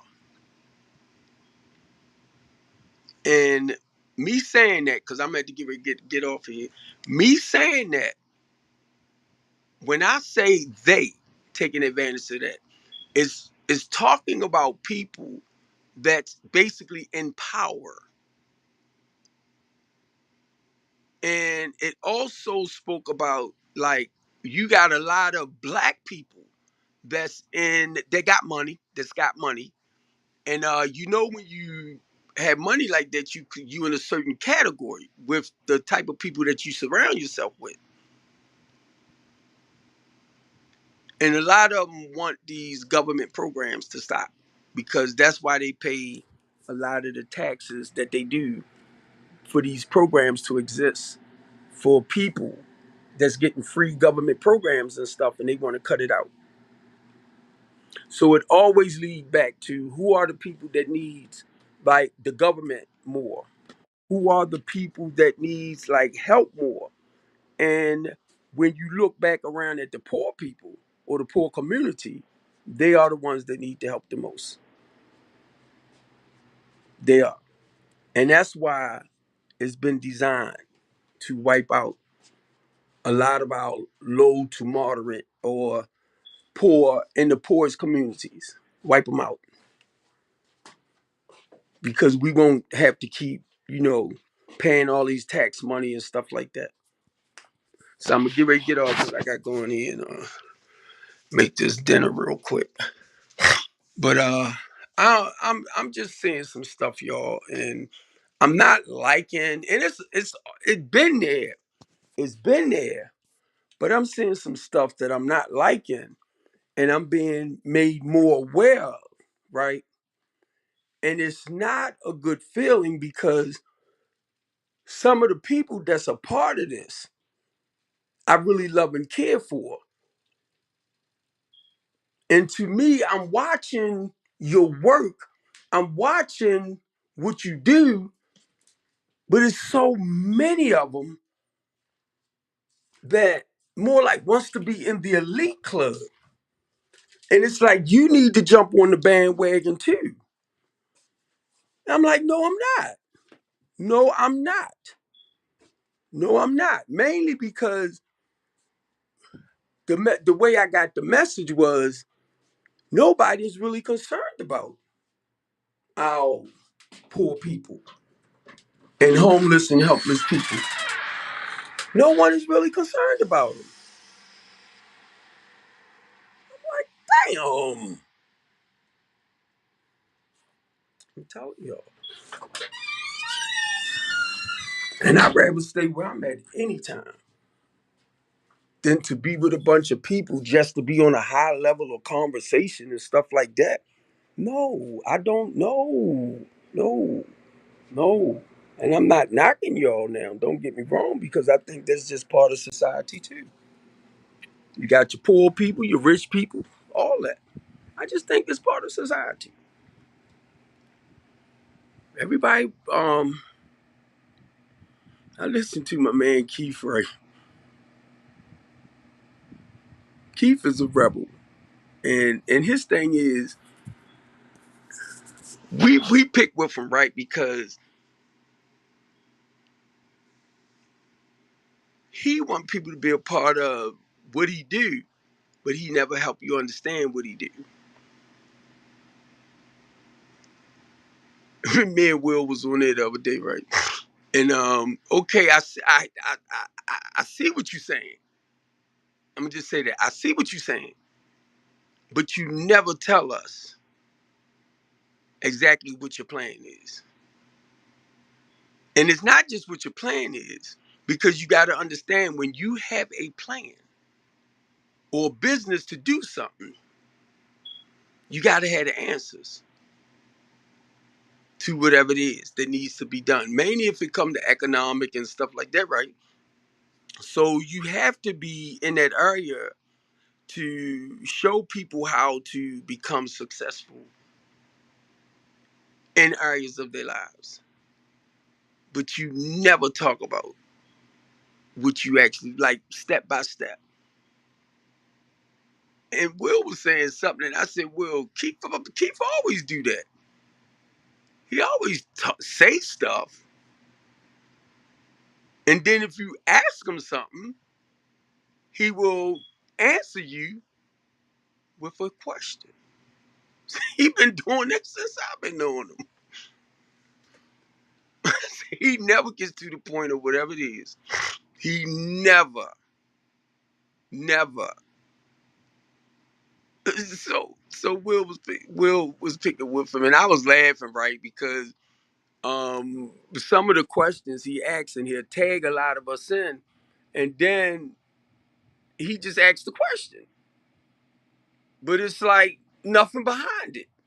So that's why I said for me, I'm going to stop going to like these town hall meetings and stuff like that, because people speak of their knowledge and all of this, but you coming to look for answers to whatever crisis. And it's because I gotta watch the way I just say answers. But when people come, they need to hear a working solution. Now, once you do that, you give people a sense of hope.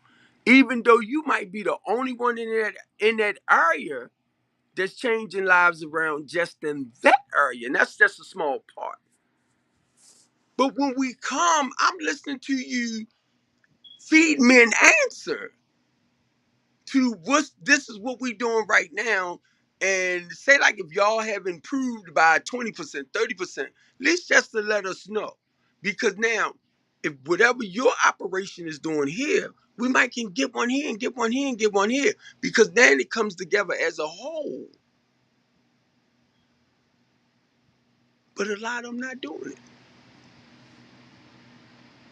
And be honest with you, that's why a lot of people leave out frustrated and upset with certain town hall meetings they come to, and because they never really hear anything like a business you might have in the community that's working on change. See, people need to hear the address, the number. Some people need to hear that, and they never do it. They never do it. You don't get people no addresses, no numbers, nothing. And a lot of times when we walk in and we walk out, we still lost. And I'm like, if you let me share, I can tell y'all what strengthening the community doing to help turn lives around. That's all we want to know. That's all we want to know. And a lot of y'all can't beat us like that. So that's why you have people that's getting really discouraged, really heartbroken, because you're not feeding them the solution. And it's not that it's perfect, you know what I mean? but it's just helping people to feel the hope and the trust in the process.